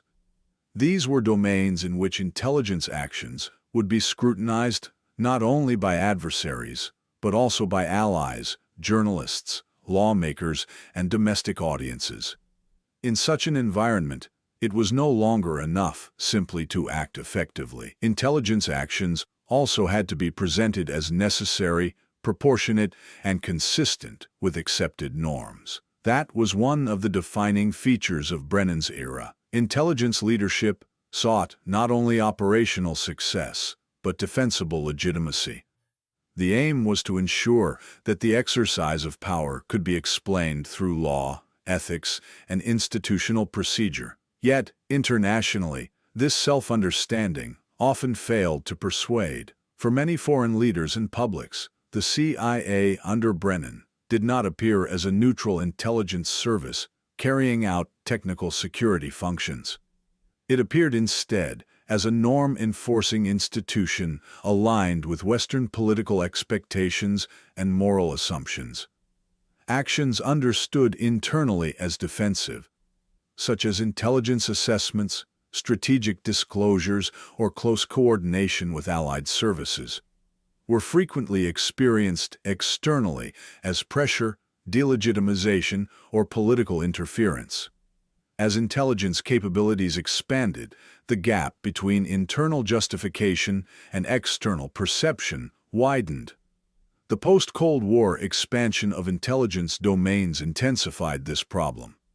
Cyber operations, financial intelligence, and information analysis blurred older boundaries between intelligence collection and political consequence. Intelligence assessments could now influence sanctions, diplomatic standing, alliance cohesion, and the global reputation of states. Once intelligence judgments produced visible political effects, foreign governments naturally inferred intent. Formal mandates mattered less than practical consequences. In this setting, leadership style became especially important. Brennan's emphasis on values-based justification reinforced the perception that intelligence power was being used in support of a particular moral order, one rooted in Western assumptions about rights, legality, legitimacy, and governance. Internally, this could be framed as principled consistency. Externally, it often appeared as ideological selectivity. That distinction is critical. It does not mean that Brennan was acting on behalf of the Catholic Church. It does not mean the CIA adopted theology as policy. There is no basis for such claims. What it does suggest is that worldview compatibility shaped how leadership choices were understood, both within Western institutions and beyond them. A moral vocabulary centered on universal norms, human rights, and institutional stewardship resonated strongly inside Western policy circles. But outside those circles, the same vocabulary could appear selective, self-serving, or culturally particular. What seemed internally like ethical coherence could seem externally like political bias. This perception was reinforced by the role of institutional gatekeepers. Senior intelligence leaders do more than make decisions. They shape the interpretive frames through which those decisions are communicated. By emphasizing certain legal rationales, certain analytic standards, and certain moral narratives, Leaders narrow the range of explanations that reach policymakers and the public. Over time, this produces institutional coherence.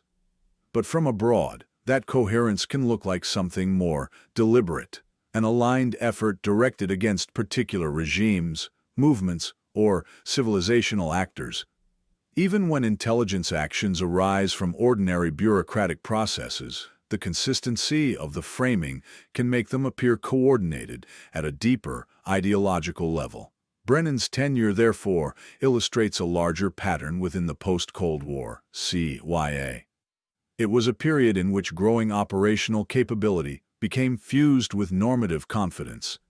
Intelligence leadership increasingly assumed that legitimacy flowed from adherence to shared Western standards, and that these standards would be recognized as neutral, universal, or self-evidently valid. In practice, they were not. In many parts of the world, historical memory, sovereignty concerns, and alternative political traditions shaped interpretation far more strongly than Western legal or ethical claims. The result was a continuing credibility deficit. Not because intelligence lacked capability, but because its justifications were not accepted on the terms in which they were offered. This chapter matters not because it resolves every foreign accusation against the CIA, but because it helps explain why those accusations multiplied. Intelligence power does not cease to be power simply because it is expressed in ethical language. When its effects disadvantage particular actors, moral justification can appear to be rationalization. Legality can appear to be instrumentality, and claims of principle can be interpreted as strategic cover. In that context, leadership formation becomes central. How intelligence leaders think about authority, responsibility, legitimacy, and institutional duty cannot be separated from how intelligence institutions are perceived by the outside world. John Brennan's career serves, in that sense, as a case study in the limits of values. Forward intelligence leadership. It shows how a leadership style grounded in disciplined moral reasoning can strengthen internal coherence, sharpen institutional purpose, and reinforce managerial order, while at the same time increasing suspicion abroad. The lesson is not that ethics have no place in intelligence. The lesson is that ethical confidence does not translate universally. Indeed, when ethical confidence is paired with opaque power, it may deepen mistrust rather than reduce it. That is one of the central themes running through this book.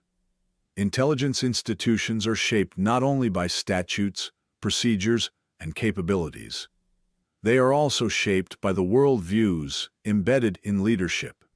In a fragmented international system, those worldviews become lenses through which power is interpreted, contested, and resisted. To understand the post-Cold War CIA, it is not enough to study what it could do.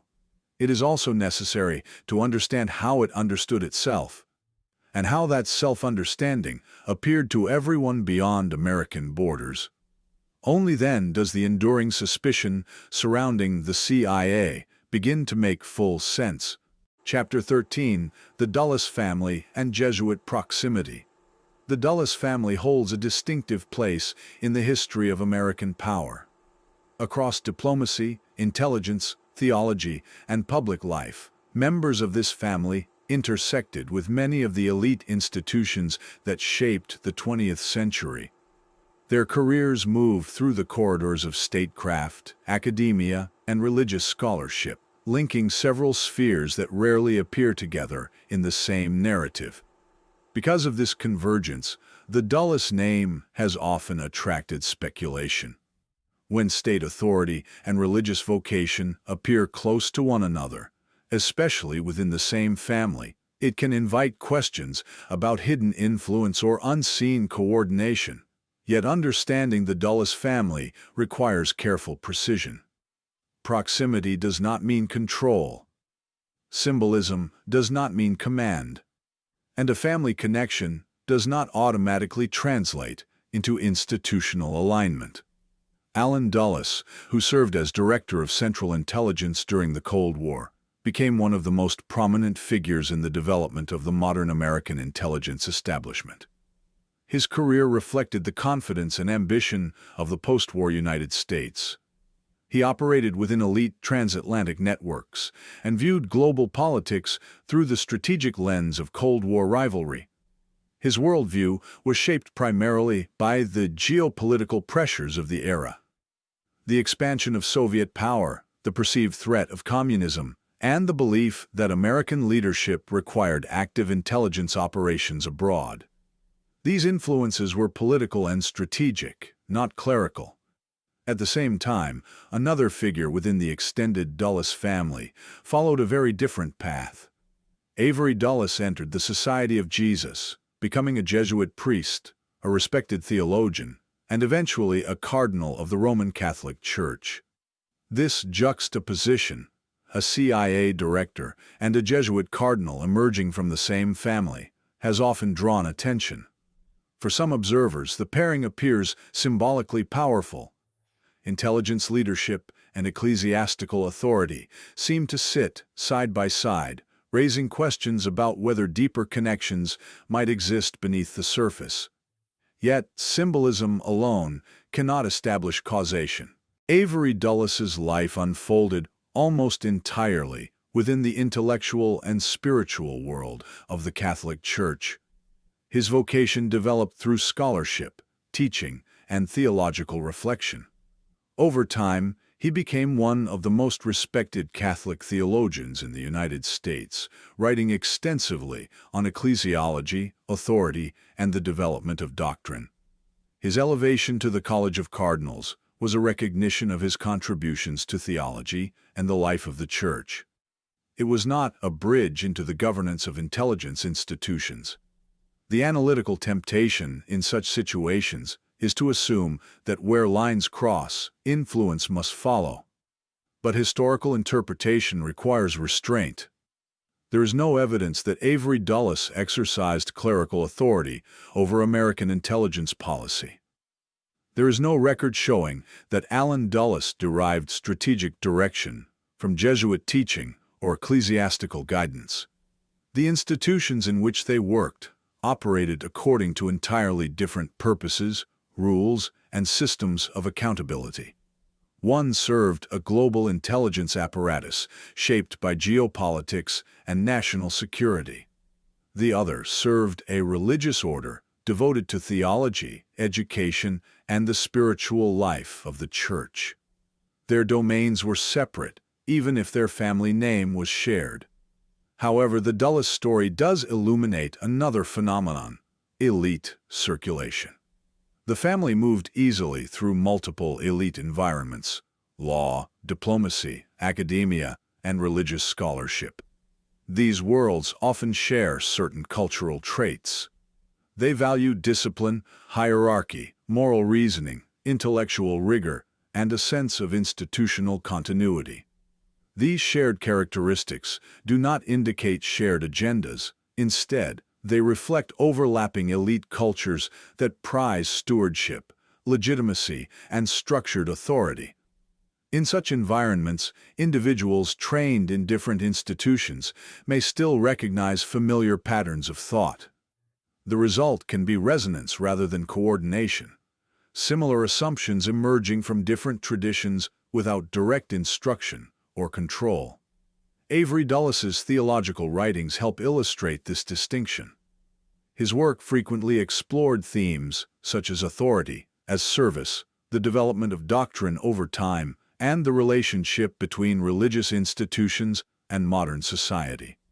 These ideas can appear conceptually similar to themes found within secular governance: continuity, legitimacy, institutional stability. But conceptual similarity does not imply operational direction. Where intelligence institutions justify their actions in terms of necessity, security, and political stability, theology addresses questions of truth, belief, and the continuity of a faith community. The two domains may share certain language about authority and order, yet they serve entirely different purposes. Confusing the two erases those distinctions. This chapter also highlights a broader methodological lesson: When studying the relationship between religion and intelligence, proximity should never be mistaken for governance. Historical analysis must distinguish networks from commands, influence from instruction, and visibility from actual power. The Dulles family provides a useful example of how symbolic associations can be misunderstood. When viewed through a conspiratorial lens, family connections can quickly be interpreted as evidence of hidden coordination. Yet careful examination reveals something more ordinary: the intersection of elite careers, not the fusion of institutions. At the same time, symbolism still matters. Even when causation is absent, symbolic proximity can shape public perception. For observers already suspicious of powerful institutions, the image of a CIA director and a Jesuit cardinal within one family can appear emblematic of broader anxieties about elite alignment. These interpretations often reveal more about public mistrust than about actual mechanisms of control. In an era when intelligence institutions operate largely behind closed doors, symbolism can easily fill the gaps left by secrecy. Where transparency is limited, imagination often supplies the missing explanations. The appropriate conclusion, therefore, must remain careful and restrained. The Dulles family represents intersection rather than integration. It reflects a convergence of elite trajectories rather than a fusion of authority. Avery Dulles's clerical stature did not translate into influence over the machinery of American intelligence. And Allen Dulles's leadership of the CIA did not constitute a form of religious agency. Their proximity marks the limits of interpretation. It reminds analysts that shared culture does not necessarily produce shared command. By recognizing these limits, the discussion returns to the central discipline that guides this book: analyzing how power actually operates. That means distinguishing between influence and imagination, between institutional behavior and symbolic narrative. Only by maintaining that discipline can the relationship between religion, elite culture, and state power be examined, without replacing evidence with inference. And in doing so, it preserves the essential distinction between clerical authority and the exercise of state power, even in moments where their paths appear to cross in the public imagination. Chapter 14: Civilizational Lenses and Perceived Rivals. Modern intelligence analysis and foreign policy are rarely guided by doctrine alone. They are shaped by lenses, deeply embedded assumptions about order, legitimacy, authority, and the continuity of history. These lenses develop slowly within institutions. They are passed through education, professional culture, and shared experience. Over time, they become the frameworks through which analysts and policymakers interpret the world. In Western institutions where elite formation emphasizes institutional stewardship, universal norms, and the management of plural societies, certain civilizational frameworks appear more familiar, more predictable, and more compatible than others. This chapter explores how a Catholic-inflected worldview, integrated into elite, bureaucratic culture, may influence the way policy is framed when confronting perceived rivals. In particular, it examines how these frameworks may shape interpretations of Orthodox Russia, the Muslim Middle East, and other civilizational actors that operate according to different historical assumptions. Importantly, this discussion does not suggest clerical command or religious conspiracy. Rather, it examines how inherited moral vocabularies and historical narratives can influence institutional thinking, often indirectly and without conscious intent. At the center of this dynamic lies civilizational framing. Catholic social and political thought, especially in its post-Vatican II expression, tends to emphasize universal norms, mediated authority, and institutional continuity across national borders. When these principles are translated into secular governance, They often support ideas such as rules-based international order, multilateral legitimacy, and the enforcement of shared norms.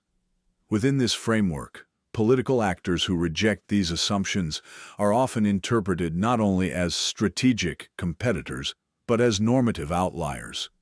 Systems whose political cultures appear misaligned with the prevailing international order. Orthodox Russia represents a distinct challenge within this perspective. Russian political tradition emphasizes sovereign authority, civilizational particularism, and a historically close relationship between church, state, and national identity. In this model, sovereignty is not merely a legal concept, but a cultural one. External mediation of political legitimacy is often viewed as a threat rather than a stabilizing mechanism. This worldview resists the universality of Western institutional norms.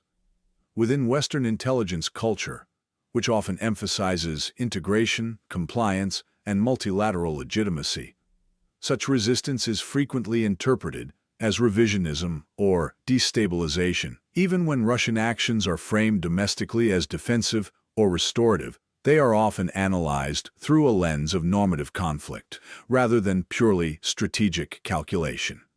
As a result, Russian behavior is frequently interpreted not simply as geopolitical competition, but as a challenge to the moral and institutional architecture of the international order. The Muslim Middle East is interpreted through a different but related framework. In many parts of the region, political legitimacy has historically derived from religious authority, communal identity, and legal traditions that differ from Western secular governance. Movements that combine religion and politics, therefore, operate according to assumptions that can appear unfamiliar to institutions, grounded in procedural legality and technocratic management. Within Western intelligence analysis, such movements are often assessed through categories such as ideological threat, radicalization risk, or disruption of order. While these concerns may sometimes be justified, the analytical framework itself can simplify complex local realities. Political, cultural, and historical factors may be compressed into categories that are easier for Western institutions to interpret, but less reflective of the societies being analyzed. These patterns do not require religious intention to emerge. They arise from compatibility and friction between worldviews. Where Western institutions emphasize predictability, institutional mediation, and convergence toward shared norms, actors that assert civilizational autonomy can appear inherently destabilizing. Over time, this perception influences institutional selection processes. Analysts whose interpretations align with prevailing frameworks tend to advance more easily through institutional gatekeeping channels. Legal arguments and diplomatic strategies that reinforce those frameworks gain greater traction.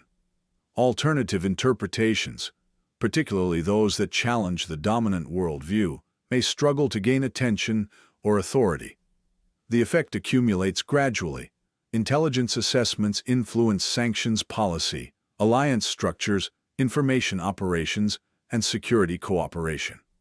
These policies then reinforce the original interpretations that shaped them. From the perspective of foreign governments and populations, this can appear as selective pressure directed against particular civilizations. Leaders and publics in Russia and across the Middle East often interpret Western intelligence activity not as neutral security management, but as ideological containment. In response, they may assert stronger civilizational narratives, emphasize sovereignty, or pursue alternative geopolitical alliances. These reactions then appear to confirm the original assessments. In this way, a self-reinforcing loop can emerge. Initial interpretations shape policy responses. Those responses provoke reactions that appear to validate the original interpretation. Over time, the cycle strengthens the perception of civilizational rivalry. It is important to emphasize again that this process does not require theological direction. Policy is not driven by church doctrine. What matters instead is the influence of moral vocabularies and historical narratives in shaping how threats are recognized, prioritized, and communicated. A Catholic-inflected worldview, integrated into secular institutions, can emphasize universal norms over plural civilizational orders. It can favor institutional mediation over sovereign exception. When rival systems reject these assumptions, friction becomes structural rather than merely strategic. This dynamic is especially visible in contests over legitimacy and information. Intelligence assessments increasingly influence global narratives about democracy, human rights, and compliance with international norms. When states define legitimacy differently, through alternative historical traditions or cultural frameworks, they are often described as coercive, authoritarian, or deviant from accepted standards. Yet those states may be operating according to their own historical logics of governance. The resulting conflict is therefore not only about power, it is also about which moral language defines legitimacy in international politics. Recognizing this pattern helps explain why accusations of political interference persist even when formal intelligence mandates are limited. It also clarifies why attempts to reassure rivals through legal or ethical explanations often fail. Normative confidence, when combined with opaque power, can easily be interpreted as moral imposition. In such circumstances, restraint may appear as manipulation, and engagement may appear as containment. The implication is not that Western intelligence institutions should abandon their values. Rather, it is that they must distinguish between universal security concerns and assumptions that are culturally contingent. Without that discipline, policy risks drifting away from strategic necessity and towards civilizational bias. When that occurs, rivalries harden. Narratives of ideological conflict deepen, and the very dynamics intelligence institutions seek to manage may become more entrenched. The conclusion of this chapter is therefore cautious. Integrated worldviews influence policy not through command, but through compatibility. Where Catholic-inflected norms align with the logic of secular governance, they shape which political systems appear manageable and which appear existentially threatening. Understanding this mechanism does not resolve civilizational competition, but it does make the process more visible. And that visibility is essential for recalibrating intelligence practice in a world increasingly defined not by simple ideological blocks, but by competing civilizational understandings of order, authority, and legitimacy. Chapter 15. What the evidence actually supports. This book has explored a question that is both sensitive and often deeply polarized. Whether religious networks, particularly those shaped by Catholic institutional culture, have exerted influence within the institutions of U.S. intelligence. This chapter does not attempt to soften the analysis. Instead, it aims to discipline it. The purpose here is to separate what the historical record actually supports from what speculation sometimes adds. The goal is clarity, identifying the patterns that can be responsibly asserted and distinguishing them from claims that go beyond the available evidence. The first conclusion, supported by the evidence, is straightforward. U.S. intelligence institutions are not ideologically neutral. Like all long-standing bureaucracies, they are shaped by culture, elite formation, professional norms, and inherited worldviews. These elements influence how threats are perceived, how legality is interpreted, and how authority is exercised. This observation is not unusual, and it is not controversial within the social sciences. Organizational sociology has long recognized that institutions develop cultures that shape the thinking of the people within them. The second conclusion, supported by the record, concerns elite circulation. Leadership within intelligence institutions has often been drawn from a relatively narrow set of educational, legal, and policy networks. These environments cultivate shared assumptions about order, legitimacy, risk management, and institutional responsibility. When individuals formed within similar intellectual environments rise through the same professional pathways, they tend to reason in comparable ways. Over time, this produces what might be called procedural convergence. Different actors, working independently, arrive at similar conclusions because they operate within similar frameworks of reasoning. This convergence can sustain policy continuity across administrations, even when political leadership changes. A third conclusion supported by the evidence is the existence of gatekeepers. Power inside intelligence institutions does not move evenly through the system. It concentrates at certain decision points. Legal offices, analytic review bodies, judicial interfaces, and senior leadership roles all function as filters. Individuals in these positions determine what information advances, how policy options are framed, and which interpretations are treated as credible. This gatekeeping function helps explain how institutional continuity can appear coordinated without requiring conspiracy. Information is filtered, options are shaped, interpretations are selected. Through these processes, institutional direction is maintained not through secret command, but through structured selection. A fourth conclusion concerns compatibility. Certain Catholic-influenced moral frameworks, particularly those developed in post-Vatican II Catholic social thought, share characteristics that align comfortably with modern administrative governance. These frameworks emphasize institutional mediation, technocratic competence, universal ethical norms, and the management of plural societies. Such principles can coexist easily with the structure of modern bureaucratic states. This compatibility may help explain why individuals shaped within such traditions sometimes appear especially legible and trustworthy within national security institutions. Their moral vocabulary and institutional instincts fit comfortably within the logic of administrative governance. Compatibility, however, must not be mistaken for control. A fifth conclusion supported by the evidence is a distinction that must remain clear. Formation is not obedience. Attending a Jesuit-founded university, encountering Catholic ethical discourse, or having familial connections to clerical figures does not constitute religious direction. There is no documentary evidence demonstrating Vatican command of the CIA. There is no proof of Jesuit operational control over intelligence agencies. There is no record of ecclesiastical authorities setting intelligence policy. Claims of such command exceed what the evidence allows. When analysis crosses that boundary, it moves from investigation into assertion. A sixth conclusion supported by the evidence concerns what is often called the deep state.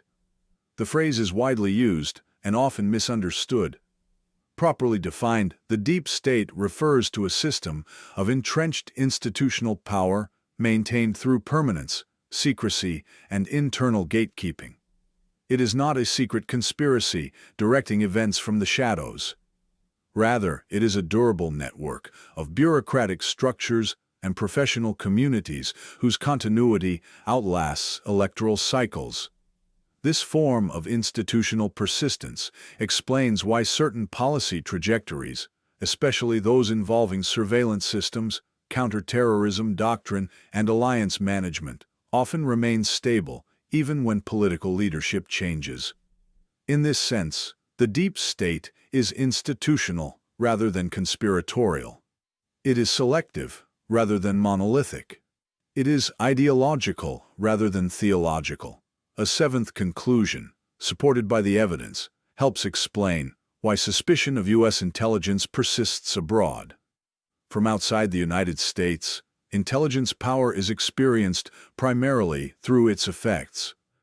Foreign governments and political actors do not observe the internal deliberations of intelligence agencies. They experience the outcomes: sanctions, diplomatic pressure, legitimacy judgments, and strategic alliances.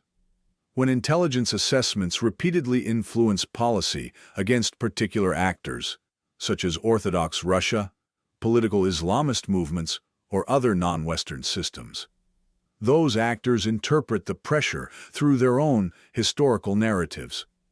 For them, the experience of power becomes evidence of intention.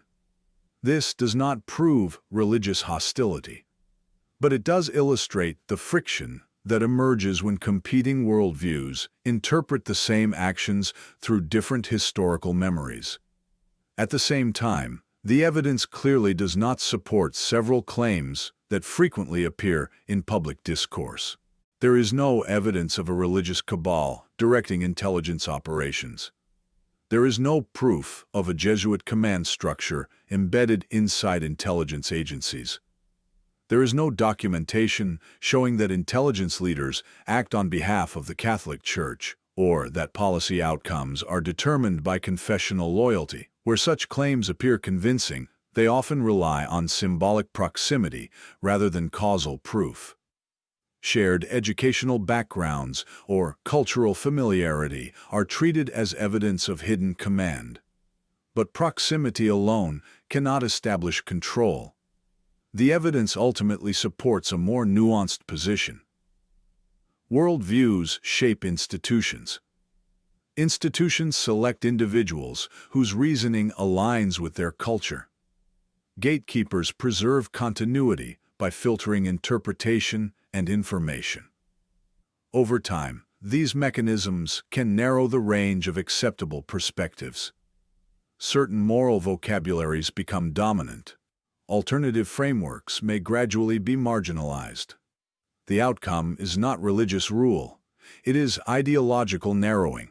Institutions begin to treat their own assumptions as universal truths rather than as historically shaped perspectives. This distinction matters because misunderstanding the mechanism of power leads to ineffective criticism. If observers focus on imagined conspiracies, they overlook real structural vulnerabilities. The genuine risks lie elsewhere, in insufficient adversarial oversight, in the concentration of interpretive authority, in institutional opacity that fosters mistrust, and in elite homogeneity that limits intellectual diversity. These are institutional challenges. They are not theological conspiracies, and they require institutional solutions. The responsible conclusion, therefore, is neither denial nor alarmism. It is recognition. Religion can matter indirectly through formation and compatibility, but not through command. Influence can exist through selection and trust, not through secret orders. Institutional continuity can persist through professional networks rather than conspiratorial coordination. The deep state exists in the sense that enduring institutions exercise long-term influence. But those institutions operate through rules, procedures, and human judgment, not outside them. Understanding what the evidence actually supports allows the conversation to mature. It shifts the focus from personalized suspicion to structural accountability.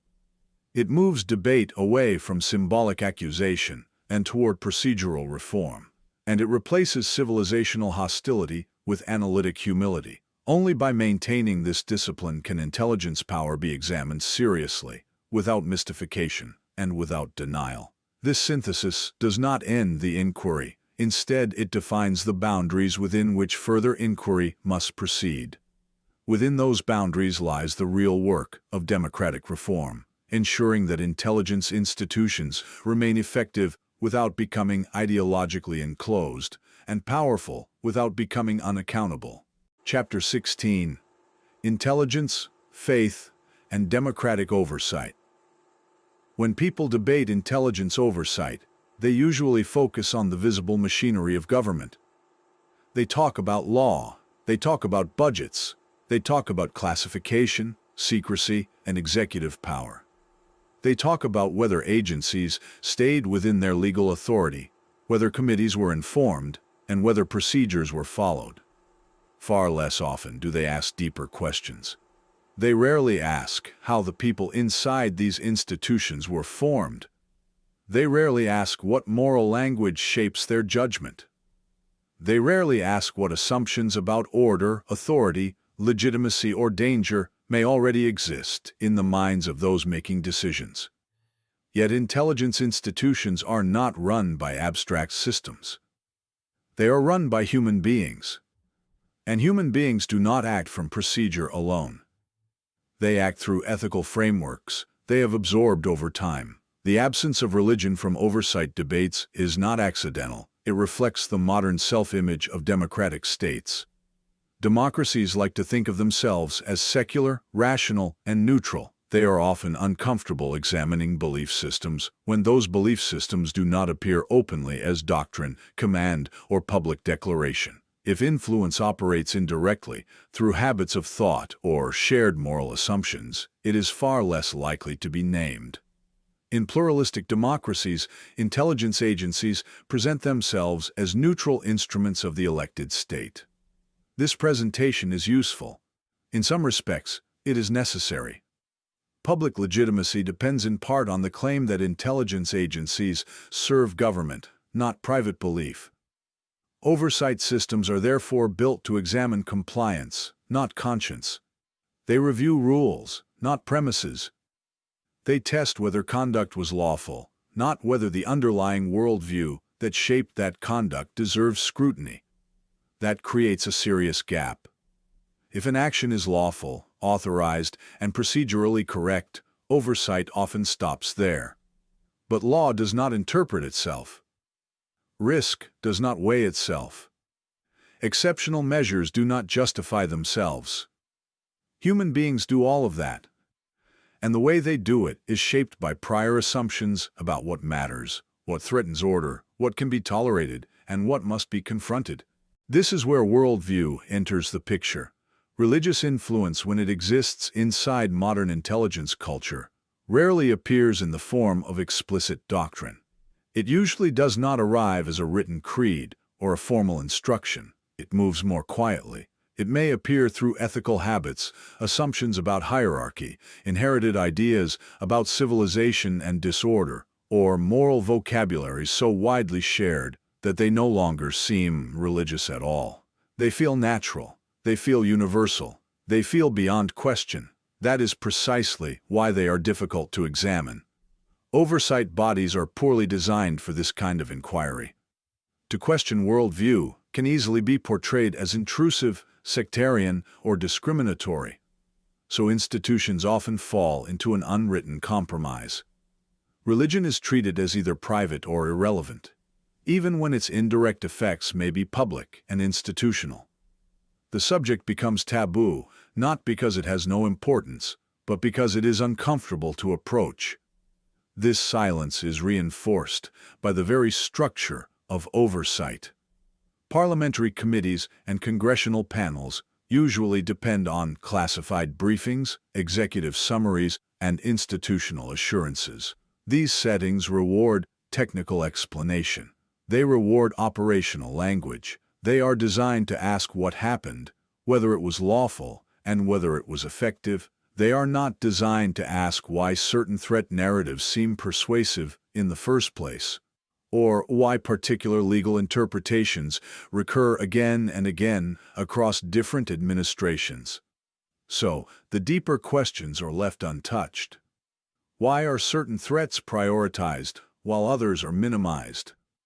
Why are some regions described as permanently unstable while others are treated as inherently manageable? Why do the same assumptions about risk, order, and legitimacy keep reappearing across decades of policy? These questions cannot be fully answered by operational detail alone. They require attention to the moral and intellectual frameworks that shape institutional judgment. In a pluralistic democracy, transparency does not mean prying into private conscience. It does not mean interrogating people about personal belief in order to shame, exclude, or police them. What it requires is something more disciplined and more modest. It requires disclosure of frameworks.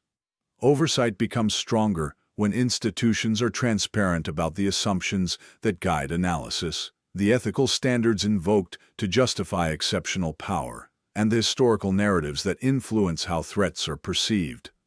This kind of transparency does not weaken intelligence. It does not destroy secrecy where secrecy is necessary.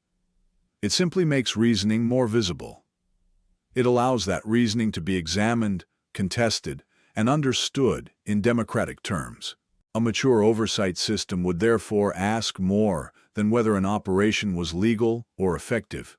It would ask higher-order questions.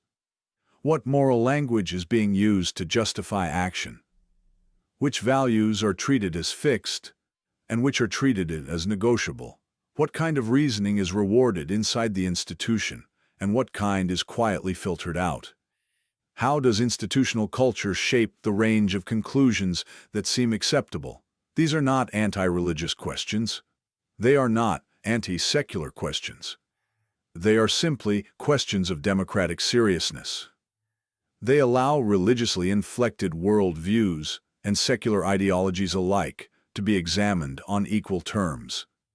And pluralism requires that symmetry. If intelligence institutions operate inside societies made up of many belief systems, they cannot depend on an unspoken moral consensus that no one is allowed to question, nor can oversight retreat into silence simply because controversy might follow. Intelligence power is not made legitimate by authorization alone. It is made legitimate when the public, through its representatives, can understand the ethical premises under which that power is exercised.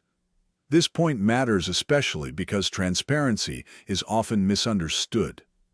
Transparency does not mean exposing sources or methods. It does not mean disclosing operational details that would compromise national security.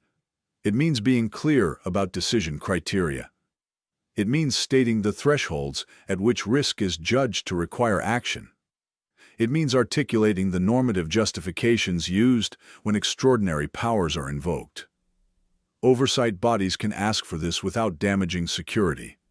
In fact, requiring such clarity would likely strengthen trust. It would reassure domestic audiences that intelligence power is not operating in a vacuum.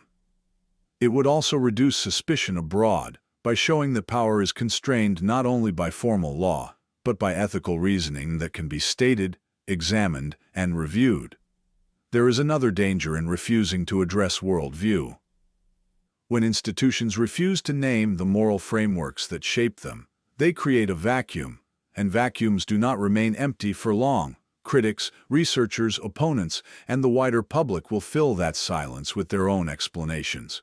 Some of those explanations may be careful, others will be reckless, some will be grounded, others will become speculative, exaggerated, or conspiratorial. So the real choice is not between silence and scandal. The real choice is between responsible examination and irresponsible inference. Democratic oversight does its job best when it reduces the conditions that breed mistrust. It should shrink the space in which public suspicion festers. It should not widen that space through avoidance, vagueness, or ritualized silence.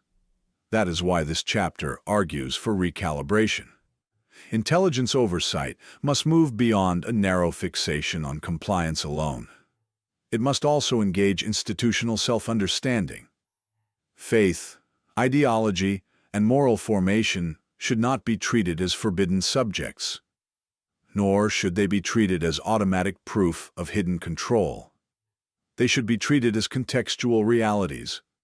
They can be examined carefully, without accusation, and without descending into personal attack.